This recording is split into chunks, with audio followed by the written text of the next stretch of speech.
देखना शुरू कर चुके हैं पावर ट्रेड। मैं हूं अभिषेक सत्यव्रतम और मेरे साथ हैं मेरे सहयोगी विश्व मोहन।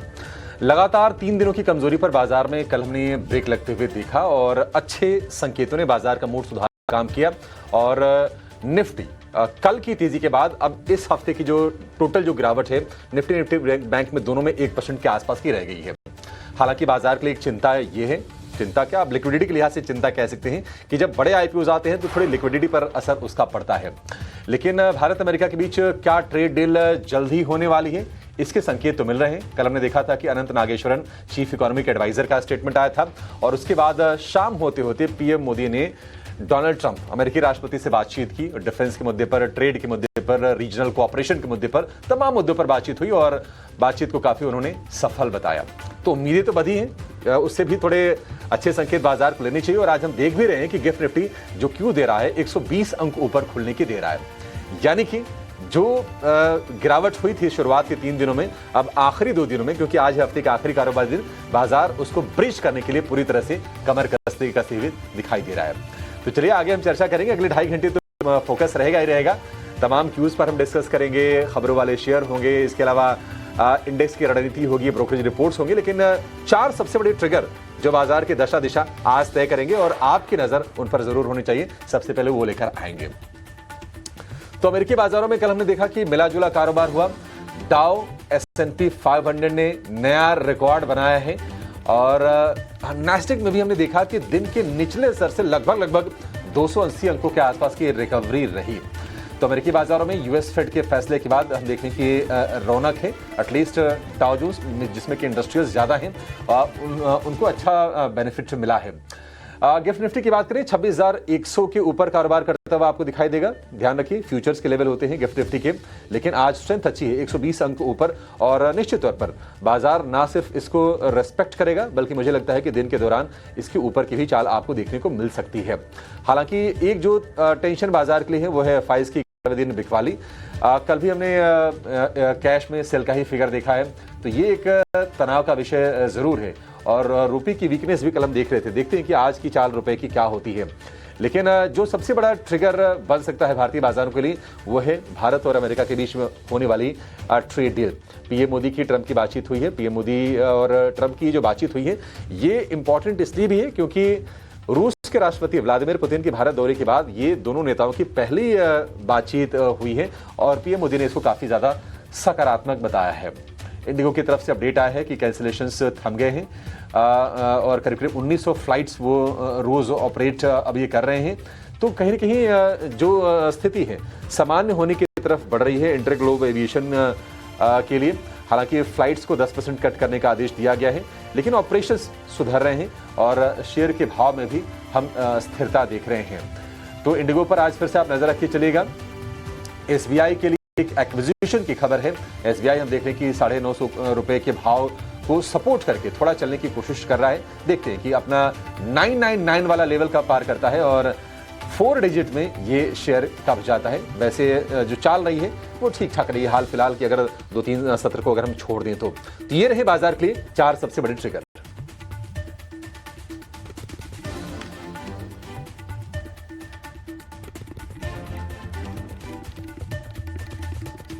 ग्लोबल, ये तो बात हुई बाजार के लिए बड़े ट्रिगर कौन से हैं, लेकिन ग्लोबल क्यूज पूरी तरह से अभिषेक आपने बताया नहीं है।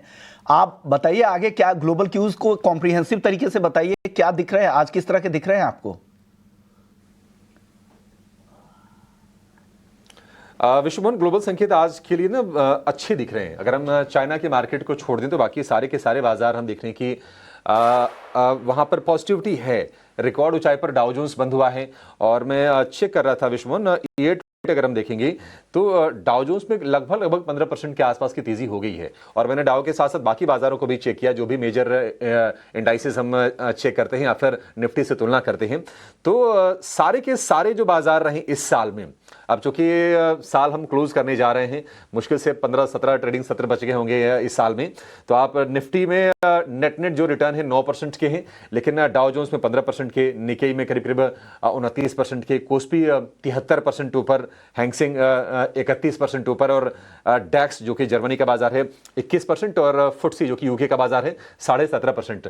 तो भारतीय बाजार इस मामले में थोड़ा सा लगाड़ रहे हैं, हमारी अपनी चैलेंजेस भी रही हैं अर्निंग्स को लेकर, वैल्यूएशंस को लेकर, एफआईज के फ्लोज को लेकर।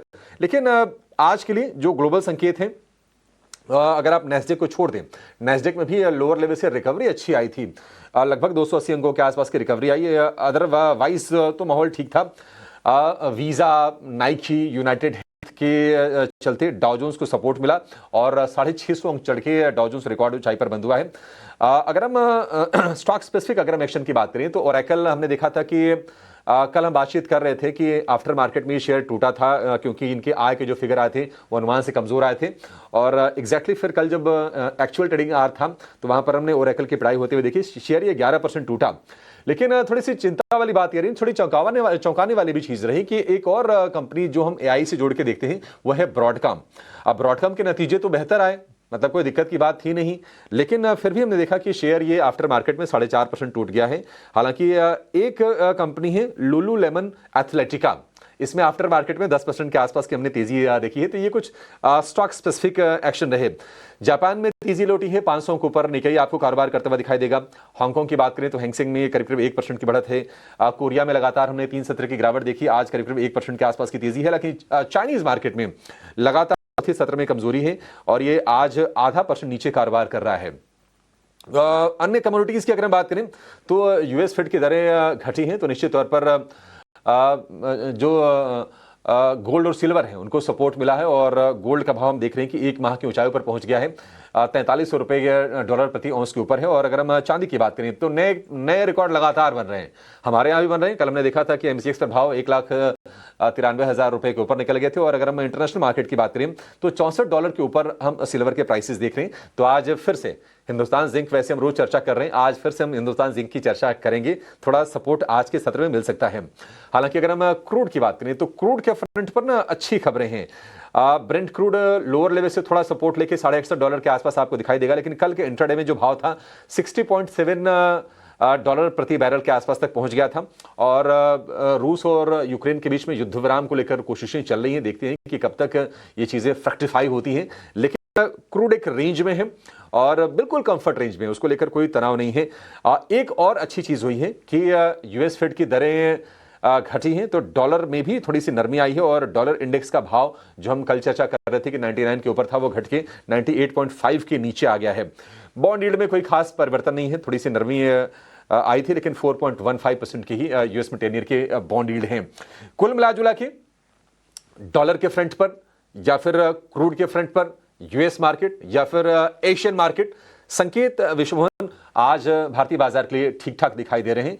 बस वही चिंता है कि ये एफआईज अगर बेचना अगर रोक दें तो भारतीय बाजारों को और स्ट्रेंथ मिल जाए, यही एक मुख्य चीज है। अदरवाइज ऐसा लग रहा है कि भारत अमेरिका एक बढ़िया ट्रेड डील की तरफ बढ़ रहे हैं। हालांकि ध्यान रखना चाहिए कि ये चीज हम पहले भी कई बार देख चुके हैं, ट्रंप और मोदी की तरफ से कई बार इस चीज को लेके बयान आ चुके हैं, दोनों एक दूसरे की पीठ थपथपा चुके हैं। तो देखते हैं कि एक्चुअल ये डील कब तक होती है, तब तक शायद बाजार का पेशेंस टेस्ट होगा, एक वोलेटाइल ट्रेड हम देखेंगे। लेकिन उसके पहले आगे अब खड़े हैं Q3 के अर्निंग्स, और क्या बाजार में सेंटा रैली का इंपैक्ट दिखेगा, इस पर भी आगे नजर रहने वाली है।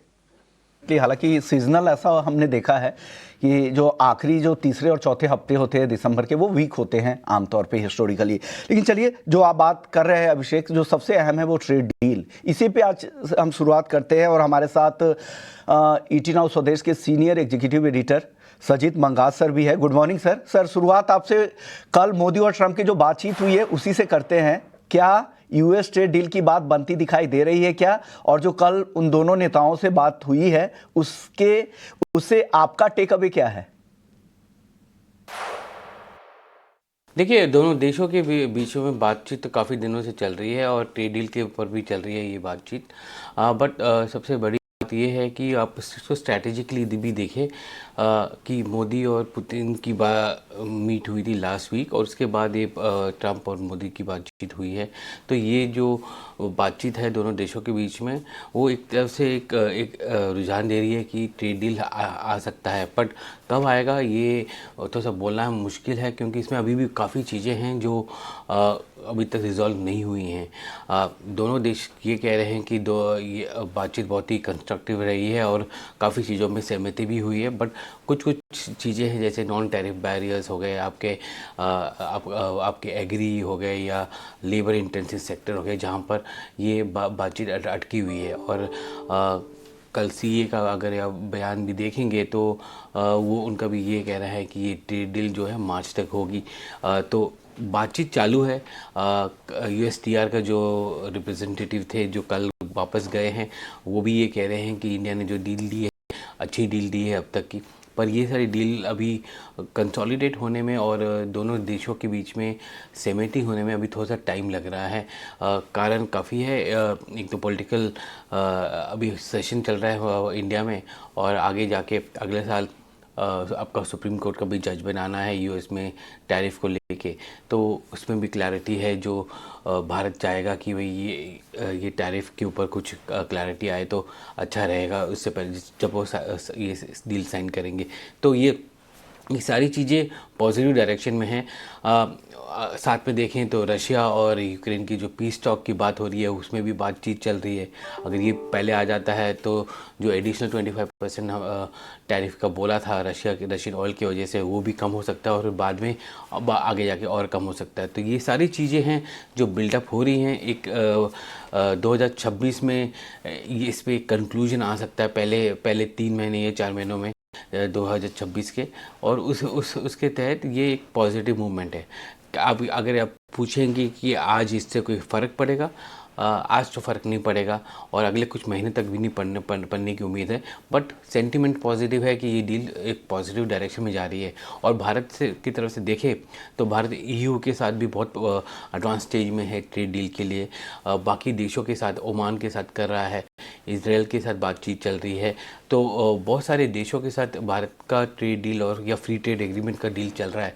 तो ये सब चीज़ें जो हैं आगे जाके भारतीय एक्सपोर्टर्स के लिए अच्छा रहेगा और भारतीय इंडस्ट्रीज़ के लिए अच्छा रहेगा, और एक तरह से डाइवर्सिफिकेशन भी देगा इंडस्ट्री को, क्योंकि जो डिपेंडेंसी थी यूएस में, वहाँ वो थोड़ा सा कम हो जाएगी और बाकी क्षेत्रों में या बाकी देशों में ये बढ़ेगा। अब रशिया के साथ जो बातचीत हुई है उसमें भी ट्रेड बढ़ने की उम्मीद है। सो ये एक तरह से जियोपॉलिटिकल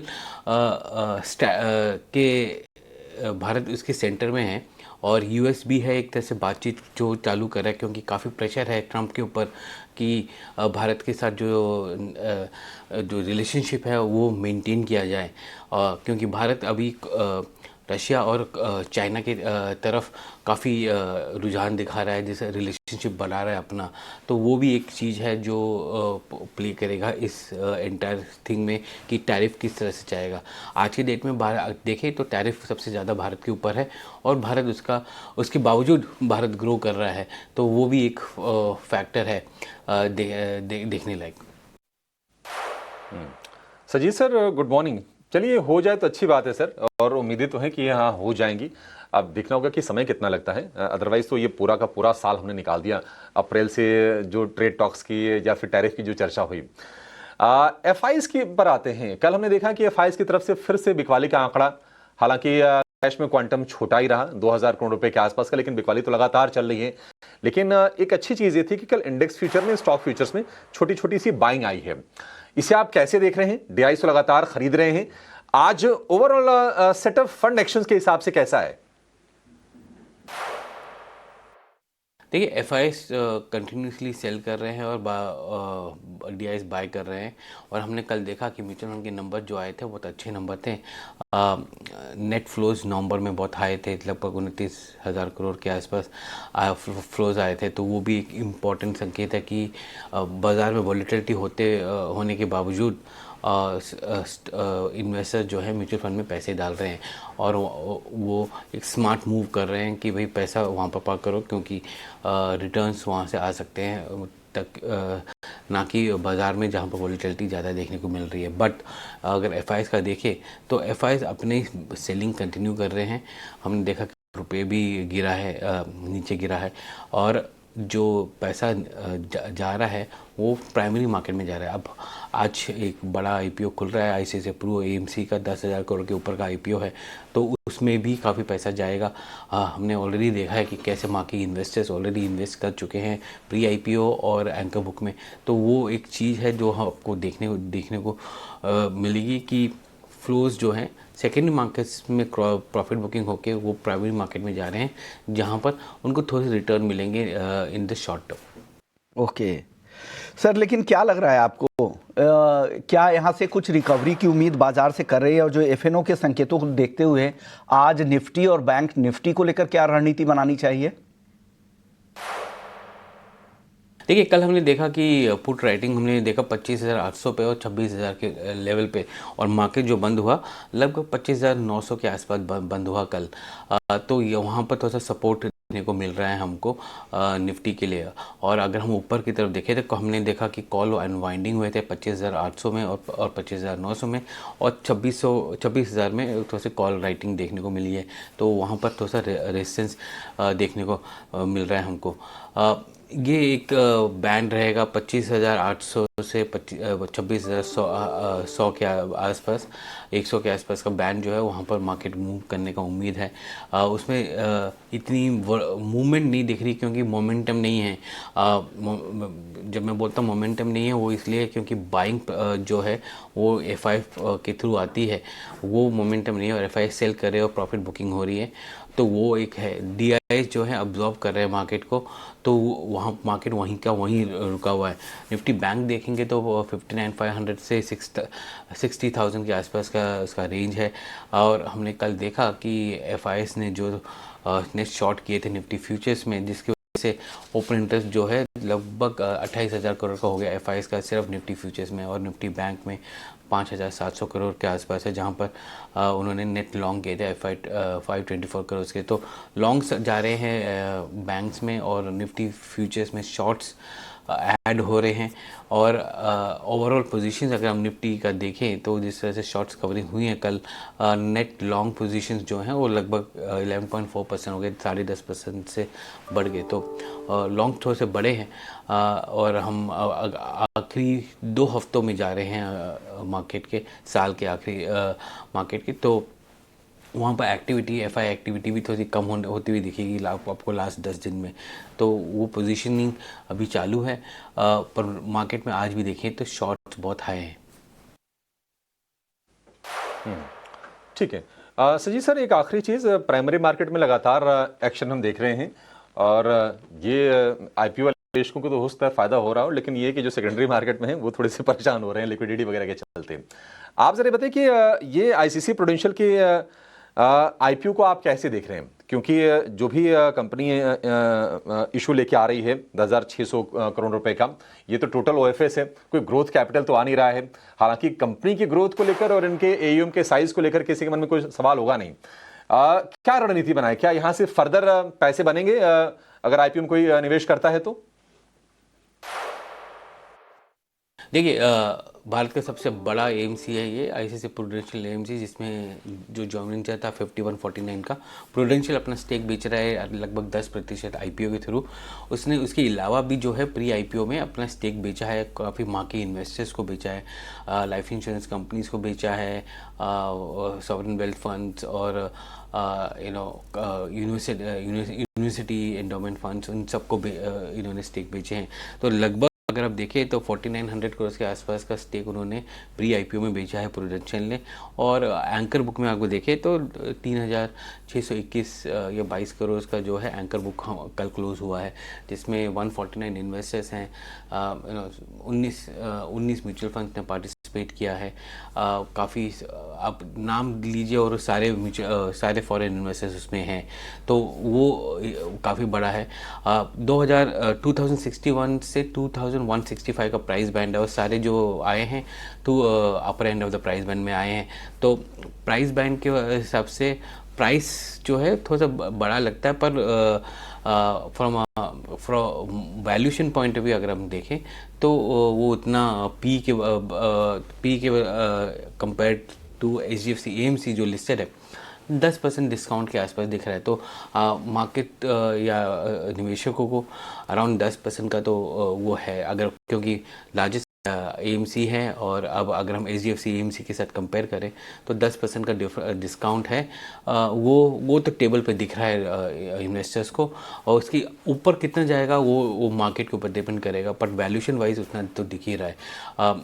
मैट्रिक्स जो हैं उसके अच्छे हैं, ऑपरेटिंग प्रॉफिट जो है मार्जिन है वो भी अच्छा है इसका, और जिस तरह से वो ग्रो कर रहा है, अभी 10 लाख करोड़ के ऊपर का उसका AUM है, तो वो भी एक इम्पॉर्टेंट चीज़ देखा जाएगा कि सबसे बड़ा AMC है इसमें। टॉप 5 फंड जो हैं इसके 50% ऑफ इक्विटी AUM दिखाते हैं, और टॉप 5 डेट जो है 60% ऑफ डेट AUM है। तो थोड़ा सा कॉन्सेंट्रेशन रिस्क है, क्योंकि फंड्स अभी over a period of time काफ़ी बड़े हैं, और तो स्कीम जो हैं काफ़ी बड़े हैं इनके, बट ये AMC वेल मैनेज है, पेडिग्री अच्छा है ICICI बैंक का, और प्रूडेंशियल इसमें अपना स्टेक घटा रहा है, तो 34.6% हो गया है प्रूडेंशियल का इसमें। आगे जाके 10% और घटेगा अगले 5 साल में, तो वो लिक्विडिटी भी आएगी, और ICICI बैंक ने अपना स्टेक जो है 53% तक लेके गया है, तो वो भी एक चीज़ है फैक्टर करने लायक कि ICICI का 53% है और प्रूडेंशियल का 34.6% है। बट IPO जो है एक अच्छा मार्की IPO है, फेयर वैल्यूशन दिख रहा है, स्लाइट डिस्काउंट टू पीयर्स भी है, तो थोड़ा टेबल पे जो हम कहते हैं इन इन्वेस्टर्स को कि टेबल पे पैसा है कि नहीं, पैसा है, कितना मिलेगा उनको वो देखने लायक होगा। आपने सर आपकी रही बहुत बहुत शुक्रिया सर, और डेफिनेटली ये इन्वेस्टर्स के लिए किस तरह की गेन लाता है, हालांकि बाजार से लिंक्ड है, अगर इक्विटी मार्केट चलेगा, इन्फ्लोज बेहतर होंगे तो डेफिनेटली इसको फ़ायदा तो यहाँ पर होगा ही। और टॉप 3 में तो हमेशा से ये कंपनी रही है, SBI AMC हो, ICICI Pru AMC और HDFC AMC। शुक्रिया आपका, आपने हमारे दर्शकों को पूरा गाइड किया बाजार को लेकर। चलिए, लेकिन इस बीच हमारे साथ 2 और मेहमान भी जुड़ गए हैं। वैशाली पारिक है प्रभुल दास लीलाधर से, और साथ ही हमारे साथ प्रदीप हल्दर भी हैं, फाउंडर और CEO है PhD कैपिटल के। अब दोनों मेहमानों का बहुत बहुत शुक्रिया और गुड मॉर्निंग भी। बाजार के क्यूज काफ़ी अच्छे दिख रहे हैं वैशाली मैम, चाहे कल की जो क्लोजिंग है US मार्केट की, नैस्डैक को अगर छोड़ दे तो रिकॉर्ड क्लोजिंग हुई है डाउ और S&P 500 की, तो वेस्टर्न मार्केट से अच्छे रिपोर्ट है, एशिया बाजार ग्रीन में है, और ट्रेड डील के बेहद करीब जाते दिख रहे हैं, जिस तरह के पॉजिटिव संकेत मिल रहे हैं। और जब उनके US के रिप्रेजेंटेटिव हिंदुस्तान में हो और ट्रंप और मोदी जी के बीच बातचीत हुई हो, तो इससे और पॉजिटिव सेंटिमेंट बूस्ट होता है। बाजार पे आपकी राय क्या लग रही है, आज का सेशन कैसा रह सकता है? और हालांकि आज हफ्ते का आखिरी दिन है तो प्रॉफिट बुकिंग की भी चिंता रहती है आखिरी सत्र में, आप कैसे देख रही है आज बाजार को? Very good morning. सो कल एक्चुअली काफी पैनिक आ चुका था और मार्केट ने करेक्टिव मूव भी दिखा दिया, बट अभी जिस तरह से कि 25,700 का एक अच्छा सा सपोर्ट था, कल थोड़ा सा ब्रीच जरूर हुआ था, so on a broad base 600 के सपोर्ट लेके, और आज भी गिफ्ट निफ्टी 100 पॉइंट्स की प्लस मूव दिखा रही है। सो बायस अभी एक बाउंस बैक का रहेगा, ये हो सकता है अगर 26,000 को क्रॉस करता है तो आज नेक्स्ट टारगेट हम देख सकते हैं 26,100 और उसके बाद 26,300। सो नाउ 25,700 का बेस मान के चलिए और एक्सपेक्ट दीज हायर टारगेट्स। 25,700 का बेस मानिए, 26,100 फिर 26,300 का भी रास्ता खुलता दिख रहा है, ऐसा वैशाली जी को लगता है। Pradeep ji good morning sir, शुरुआत आपके कॉल से करते हैं। क्या आज के लिए कहाँ लग रहे हैं मौके आपको जहां पर अच्छी तेजी की उम्मीद लग रही हो? हाय गुड मॉर्निंग सर, आपको और सारे व्यूअर्स को, and good morning to everyone. देखिए, एक स्टैंडर्ड डिस्क्लेमर देना चाहूंगा, जितने भी स्टॉक्स को लेके मैं डिस्कशन करने वाला हूँ, कोई भी स्टॉक्स में मेरा या हमारे कंपनी का कुछ भी फाइनेंशियल इंटरेस्ट नहीं है, एंड ऐसे ही राय क्लाइंटों को भी देते हैं, हो सकता है कि उनके पोर्टफोलियो में हो, हमारे पोर्टफोलियो में नहीं है। देखिए, फर्स्ट कॉल रहेगा मेरा परसिस्टेंट सिस्टम, 6,204 के आसपास का क्लोजिंग रहा था, एंड कहीं ना कहीं जिस तरीके का रिकवरी रहा है, मुझे लगता है कि बाय करना चाहिए। टारगेट रहेगा 6,350 एंड सेकंड टारगेट रहेगा 6,800। मुझे लगता है कि ये दोनों टारगेट के लिए आपको बाय करना चाहिए। व्यू थोड़ा रहेगा 10 से 12 दिन का, और एक स्ट्रिक्टली स्टॉप लॉस 6,005 के आसपास आपको मेंटेन करना चाहिए। और मेरा सेकंड ट्रेड रहेगा डिक्सन टेक्नोलॉजी। इनफैक्ट कल दोपहर को भी मैंने ये कॉल दिया था और उसके बाद स्टॉक चला भी था, 13,000 के ऊपर भी आया था। जब हमने डिस्कशन किया था उस टाइम पे आई थिंक 12,700 समथिंग कुछ प्राइस था। और कहीं ना कहीं मैं चार्ट देख रहा था और बहुत ही अच्छा लगा मुझे जिस तरीके का लगातार एक ओवरसोल्ड सिचुएशन में था और कंटिन्यूअसली एक पुल बैक यहाँ पे देखने को मिल रहा है। मुझे लगता है कि ये फॉलो अप बाइंग यहाँ पे कंटिन्यू होना चाहिए। और ऑलरेडी स्टॉक फंडामेंटली बहुत ही स्ट्रांग है और ऊपर के लेवल से नीचे आ चुका है। मुझे लगता है कि इस पुल बैक में बाय करना चाहिए। अगर किसी ने बाय नहीं किया तो 13,800 का रहेगा पहला टारगेट, और मुझे लगता है कि उससे भी ऊपर ऑलमोस्ट 14,400 14,400 एंड अबव जाने के लिए रेडी हो रहा है। एक स्ट्रिक्टली स्टॉप लॉस रहेगा 12,350, यहाँ पे आपको मेंटेन करना चाहिए। व्यू दोनों ही इन्वेस्टमेंट कॉल है, थोड़ा 10 से 12 दिन का लिए व्यू बनाना चाहिए जी। ठीक है, प्रदीप के हिसाब से 10 से 12 दिन के लिए दोनों शेयरों पर जो टारगेट्स हैं इसके हिसाब से आप इसको फॉलो कीजिए और अपनी रणनीति बनाइए। 12,350 का स्टॉप लॉस होगा डिक्सन के लिए और 14,400 तक के टारगेट। पहला टारगेट 13,800, पहले 13,800 आने दीजिए, उसके बाद फिर अगर आपका कंफर्ट अलाउ करता है तो आप इसको आगे के लिए भी होल्ड कर सकते हैं। लेकिन ये ध्यान रखिए 10 से 12 दिन के लिए परसिस्टेंट और डिक्सन दोनों में। कल परसिस्टेंट में करीब हमने 3% के आसपास की तेजी देखी और डिक्सन में लगातार पिटाई के बाद बाइंग का जो मोमेंटम लौटा, ये शेयर 5% ऊपर जाके बंद हुआ। तो स्ट्रांग कल मूव रहे और कल हमने देखा कि ट्रेडर्स ने पैसे बनाए होंगे लॉन्ग साइड वाले। लेकिन वैशाली जी गुड मॉर्निंग, आप बताइए मैम आपके पसंदीदा शेयर आज के लिए कौन से हैं, आप कहां पर दाव लगाने की सलाह देंगी? Very good morning. Yes, so I think overall IT sector, pharma sector सभी में भी strength आ रही है, बट काफी दूसरे स्टॉक्स भी जो है जो मुझे अभी सही लग रहे हैं। सो उसमें से एक है मैं रेकमेंड करूंगी वो ट्रेंड, जो काफी बॉटम आउट हो चुका है। सो एक बाउंस बैक के लिए मुझे सही लग रहा है। 3980 के स्टॉप लॉस के साथ 4200 का टारगेट। और दूसरा है अदानी ग्रीन, जो काफी करेक्टिव मूव आ चुका है और कल वॉल्यूम मोमेंटम में पिकअप हुआ है। सो 1000 के स्टॉप लॉस के साथ 1060 का टारगेट।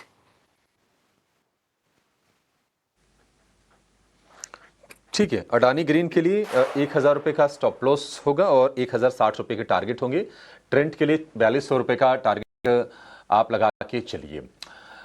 ठीक है, तो 4 शेयर मिले, 4 के 4 तेजी वाले मिले। बाजार का माहौल अच्छा है और जो ट्रेड डील के फ्रंट पर जो क्यूज निकल के आ रहे हैं वो भी कंस्ट्रक्टिव आ रहे हैं। तो उम्मीद करके चलेंगे कि बाजार अब 26,000 की तरफ फिर से अपनी चाल को आज के सत्र में बढ़ाएगा। और वहीं पर हम देख रहे हैं कि एक छोटा सा रेजिस्टेंस भी है। 20 DMA को अगर पार कर लेता है तो फिर ट्रेडर्स के लिहाज से थोड़ा सा ना पोजीशन करना एक ईजी हो जाता है।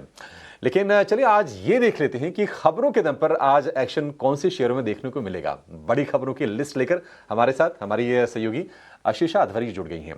आशीषा गुड मॉर्निंग, बताइए आज कहां फोकस करके चलें, कहां नजर रखें आज बाजार में?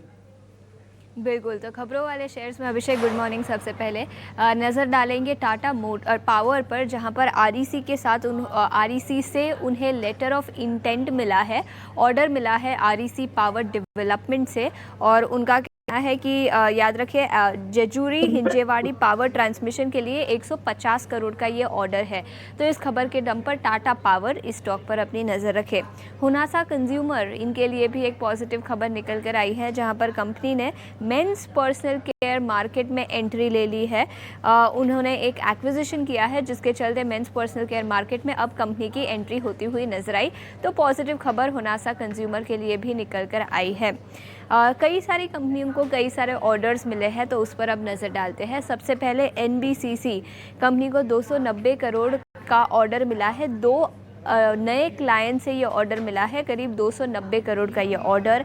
एस्ट्रा माइक्रोवेव को 170 करोड़ का ऑर्डर मिला है इंडियन मेट्रोलॉजिकल डिपार्टमेंट से। तो NBCC, उसके अलावा एस्ट्रा माइक्रोवेव की हम बात कर रहे हैं, उसको भी नए ऑर्डर्स मिले हैं। और साइंट ने एक एक्विजिशन किया है मिडिल ईस्ट में, अपनी प्रेजेंस इम्प्रूव करने के लिए ये एक्विजिशन साइंट ने किया है। उन्होंने अबू धाबी बेस्ड एक कंपनी को अक्वायर किया है और उनका मानना है कि मिडिल ईस्ट मार्केट में काफ़ी अपॉर्चुनिटी है, जिसके चलते और उसे स्ट्रेंथन करने के लिए उन्होंने अबू धाबी की एक कंपनी को अक्वायर किया है। इसके अलावा क्रॉम्पटन ग्रीव्स, यहाँ पर भी महाराष्ट्र इलेक्ट्रिसिटी बोर्ड से कंपनी को लेटर ऑफ इंटेंट मिला है। करीब 30 करोड़ का ये ऑर्डर है। हालांकि क्वांटम छोटा है, लेकिन महाराष्ट्र इलेक्ट्रिसिटी बोर्ड से कई सारी कंपनियों को कल नए ऑर्डर्स मिले हैं और उसी में से एक क्रॉम्पटन ग्रीव्स कंज्यूमर भी है। 2 फार्मा कंपनियों पर नज़र डालेंगे जहाँ पर यूएसएफडीए एक्शन हुआ है। सबसे पहले इंडोको रेमेडीज़ कंपनी को EIR यानी इंडिकेशन इंडिकेट रिपोर्ट मिला है यहाँ पर यूएसएफडीए से पातल गंगा की उनकी प्लांट के लिए। तो establishment inspection report EIR company को मिला है, लेकिन कोई भी ऑब्जर्वेशंस नहीं है और ये एक पॉजिटिव खबर इंडोको रेमेडीज़ के लिए।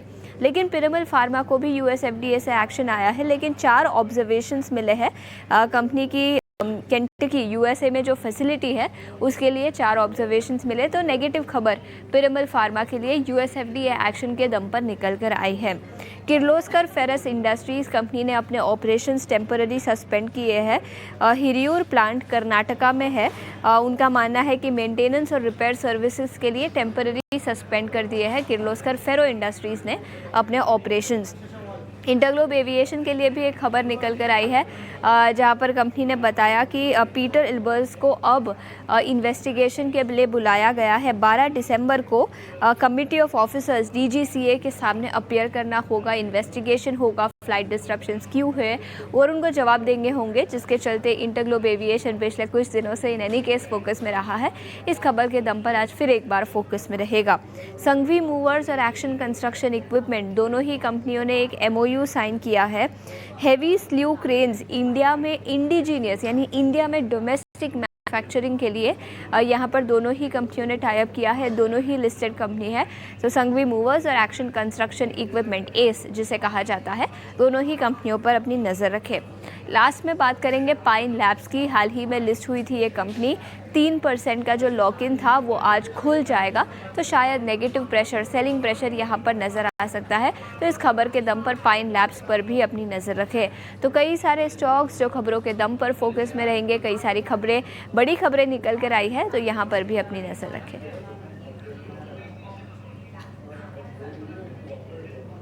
शेषा, तो आज हम ये देख रहे हैं कि इंटरग्लोब को अगर आप छोड़ दें तो ज़्यादातर खबरें या तो ऑर्डर वाली हैं या फिर छोटे छोटे एक्विजिशंस वाली हैं, और हम एक एक करके सिलसिलेवार ढंग से इनकी हम चर्चा करेंगे और कोशिश करेंगे कि जितने भी शेयर हैं ना सब पर हम राय ले ले वैशाली जी से और प्रदीप जी से शो के दौरान।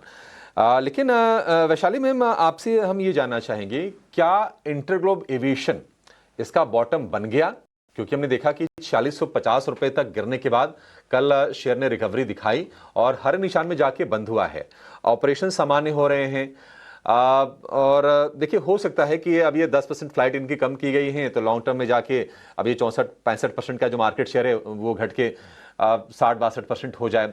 लेकिन मुझे लगता नहीं कि बहुत ज़्यादा इनके ऑपरेशंस में या फिर इनकी प्रेस्टीज को लेकर कोई ये आगे चैलेंजेस आने वाले हैं। लोग भूल जाते हैं मैम, इसको भी भूल जाएंगे, बहुत बड़ी बड़ी चीज़ें लोग भूले हैं। आप ज़रा ये बताइए, क्या बॉटम बन गया इंटरग्लोब का? क्योंकि पिछले 3 में से 2 दिन ग्रीन टेरिटरी में जाके शेयर ने क्लोज किया है। तो डेफिनेटली एक्चुअली देखा जाए तो हम क्लोजली इसको ट्रैक कर रहे थे, बिकॉज ऑफ कोर्स इसमें काफी प्रॉफिट बुकिंग और करेक्टिव मूव आ चुका था। तो कल के low like 4650 was the expected target और बिल्कुल वहां से ये स्टॉक बाउंस बैक देने की ट्राई कर रहा है। सो आई वुड से 4650 का एक अच्छा सा बॉटम बन रहा है। अगर ये लेवल टूटता then of course it will negate my view, but फिलहाल टेक्निकली अगर देखें तो 4650 का एक अटल सपोर्ट है और यहाँ से अगर ये बाउंस बैक कंटिन्यू रहा तो 5200 5500 तक भी दोबारा जा सकता है। तो ये राय इंटरग्लोब एविएशन को लेकर है। एक और स्टॉक है जहाँ पे लगातार ऑर्डर की खबरें हर हफ्ते कुछ ना कुछ नए ऑर्डर यहाँ पे आती रहती हैं। NVCC को लेकर है। अब फिर से 2 क्लाइंट से इन्हें ऑर्डर मिला है और ऑर्डर की जो वैल्यू है करीब 290 करोड़ के आसपास की है। NVCC को लेकर क्या राय है प्रदीप जी आपकी?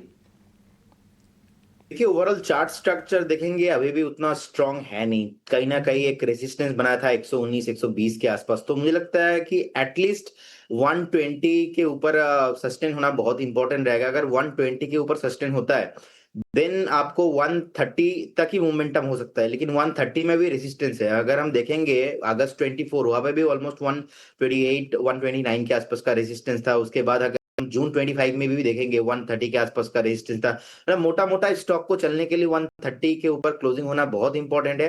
120 के ऊपर आपको 130 तक मिल सकता है, लेकिन मेरे हिसाब से बाई करना चाहिए 130 एंड अबव भी, अभी कुछ नहीं करना चाहिए। जिनके पास है बने रहिए, होल्ड कीजिए, लेकिन फ्रेश बाई 130 अबव होना चाहिए। तो नई खरीदारी अगर करना है तो 130 तक का इंतजार कर ले, अगर पहले से आपके पास है तो होल्ड कर सकते हैं। ये राय है प्रदीप जी की। टाटा पावर, हालांकि ऑर्डर का साइज बहुत बड़ा नहीं है, लेकिन आरईसी पावर डेवलपमेंट से ऑर्डर ये मिला है 156 करोड़ का। टाटा पावर को लेकर क्या राय है वैशाली मैम? तो आई थिंक न्यूज के अनुसार तो ये स्टॉक एक्चुअली चलता ही नहीं है, but I think bounce back आ सकता है बिकॉज ये स्टॉक काफी टाइम से कंसोलिडेशन में है। सो आई वुड से कि ये पॉजिटिव न्यूज है। तो व्हाट इज इम्पोर्टेंट 390 तक जा सकता है।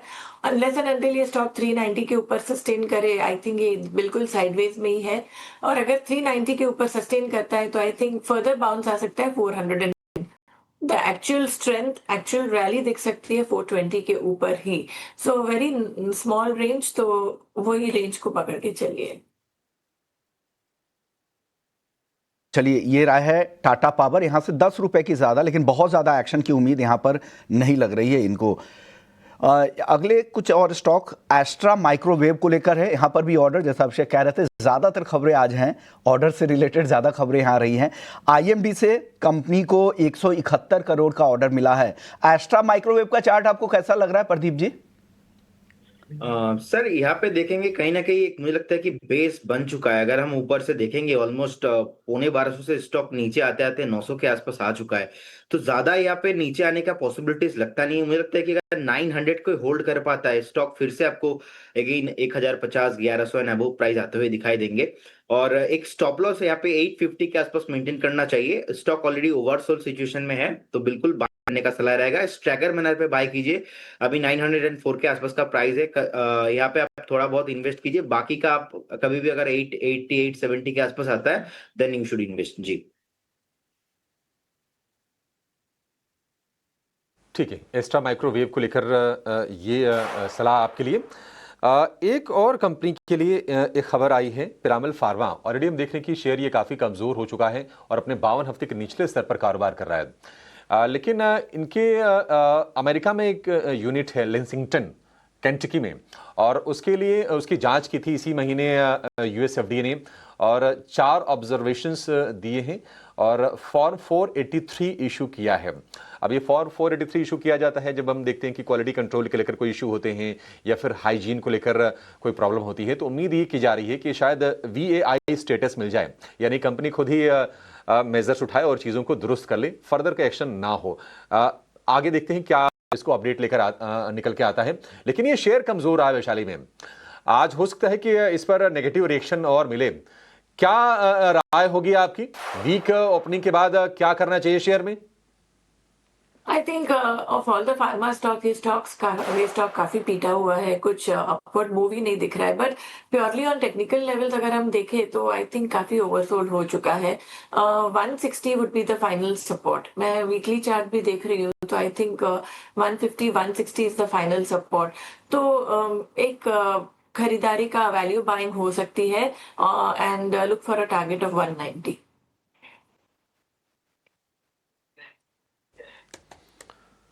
ठीक है, पिरामल फार्मा को लेकर ये व्यू हो गया। चलिए कल के कुछ एक्शन वाले शेयरों की जरा बातचीत कर लेते हैं। कल हमने देखा कि जो कैपिटल मार्केट वाले जो शेयर थे ना, वो भी फ्लेवर में लौट आए। प्रेशर हम बिल्ड होते हुए देख रहे थे। BSE 26 रुपए के नीचे चला गया था। एंजल वन की भी हो रही थी, लेकिन कल आप देखेंगे एंजल वन, BSE, CDSL, ये सारे के सारे शेयर जो एफएनओ के जो टॉप गेनर्स थे ना, उसमें शामिल रहे। प्रदीप जी, कोई स्टॉक जहां पर आपको लगता है कि नहीं अब वीकनेस थम गई है और नए लॉन्ग एडिशंस जो बनते हुए हम देख रहे हैं वो और आगे कंटिन्यू होंगे? देखिए ऑब्वियसली BSE तो फेवरेट रहा है ऑल टाइम, बट केफिन टेक एक स्टॉक है केफिन टेक मुझे लगता है कि कहीं ना कहीं इसमें ज़्यादा बाइंग नहीं आया है, अभी भी कंसोलिडेशन रेंज के अंदर फंसा हुआ है। सो मुझे लगता है कि इसमें अगर एक बार 1100 के ऊपर सस्टेन करता है तो नेक्स्ट आपको 1350 तक price short to medium term में आपको मिल सकता है। तो केफिन टेक मुझे लगता है कि आपको वॉच लिस्ट में रखना चाहिए एवोव 1100। मुझे लगता है कि 1350 तक जाने के लिए रेडी हो रहा है। और बीएसई भी मेरा फेवरेट है। बीएसई मुझे लगता है कि फिर से एक बार आपको 3000 एंड एबोव जाने के लिए रेडी हो रहा है।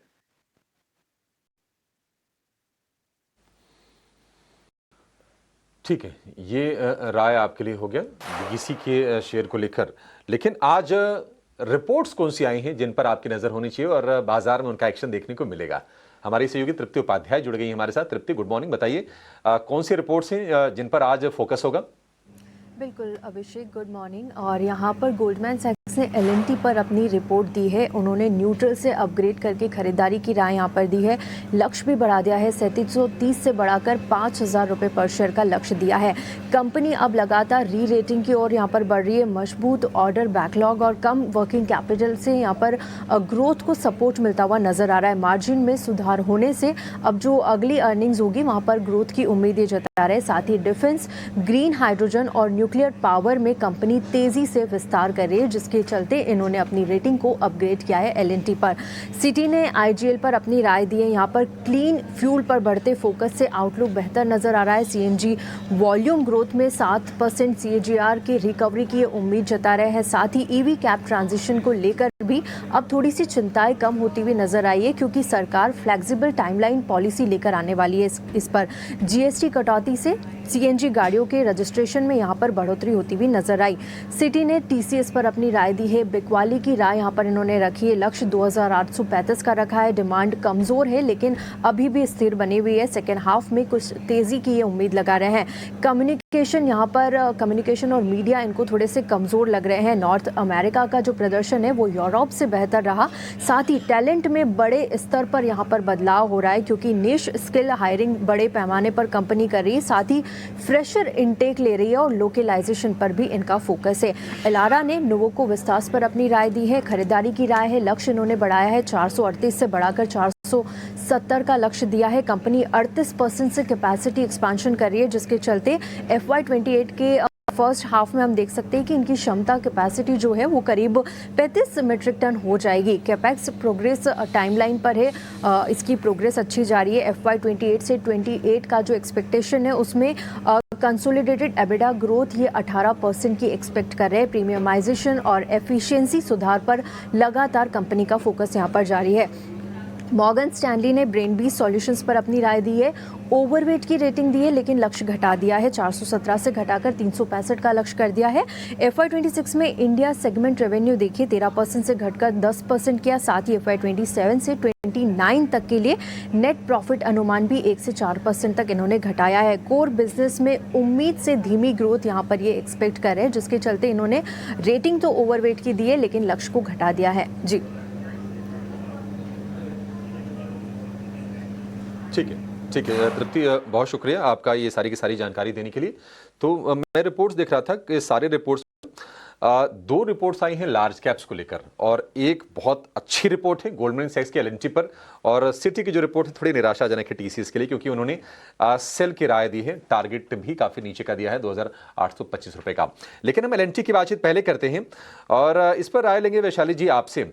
एलएनटी दिग्गज कंपनी, 5.5 लाख करोड़ रुपए का मार्केट कैप, 6 लाख करोड़ रुपए की ऑर्डर बुक इसकी है, इंटरनेशनल प्रेजेंस अच्छा है, सारी चीज़ अच्छी है। और एक और अच्छी चीज़ होने जा रही है कि वो है धीरे धीरे बजट पर फोकस बढ़ेगा।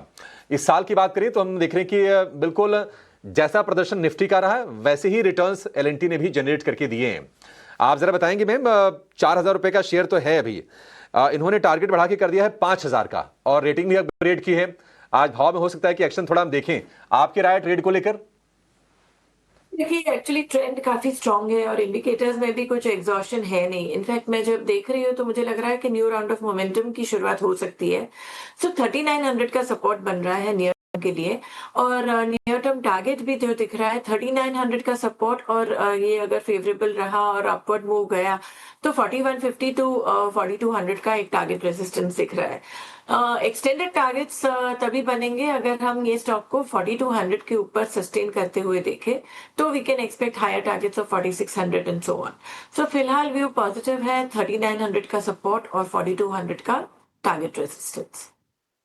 200 के आसपास आपको लग रहा है कि यहाँ से रेजिस्टेंस है, यहाँ के करीब करीब 200 रुपये ऊपर का एलएनटी को लेकर ये आपका व्यू है। आईडीबीआई बैंक को एक बार देखते हैं, क्योंकि इसको लेकर काफ़ी खबरें आ रही है और पिछले 2-3 सालों में देखें तो काफ़ी अच्छी तेज़ी, पिछले 3 सालों में कम दाम इसके 3 गुना तक बढ़े हैं। और खबर आ रही है कि इसमें हिस्सा बिक्री का जो के लिए जो सरकार ने बोली मंगवाई है वो अंतिम दौर में चल रही है और फाइनल बीडिंग है वो दिसंबर के आखिरी हफ्ते या जनवरी के पहले हफ्ते तक आ जाएगा। 2 अब इस रेस में शॉर्टलिस्ट हुए, एक तो कोटक महिंद्रा बैंक और दूसरा है फेयरफैक्स फाइनेंशियल जो कनाडा की फाइनेंशियल कंपनी है। वहाँ ये दोनों हिस्सेदारी खरीदने में तेज है, जहाँ पे सरकार और एलआईसी अपनी हिस्सेदारी यहाँ पर बिक्री करेंगे। आईडीबीआई बैंक को लेकर प्रदीप जी क्या राय है? आईडीबीआई बैंक में क्या लग रहा है, आगे का प्रोस्पेक्ट कैसा दिख रहा है?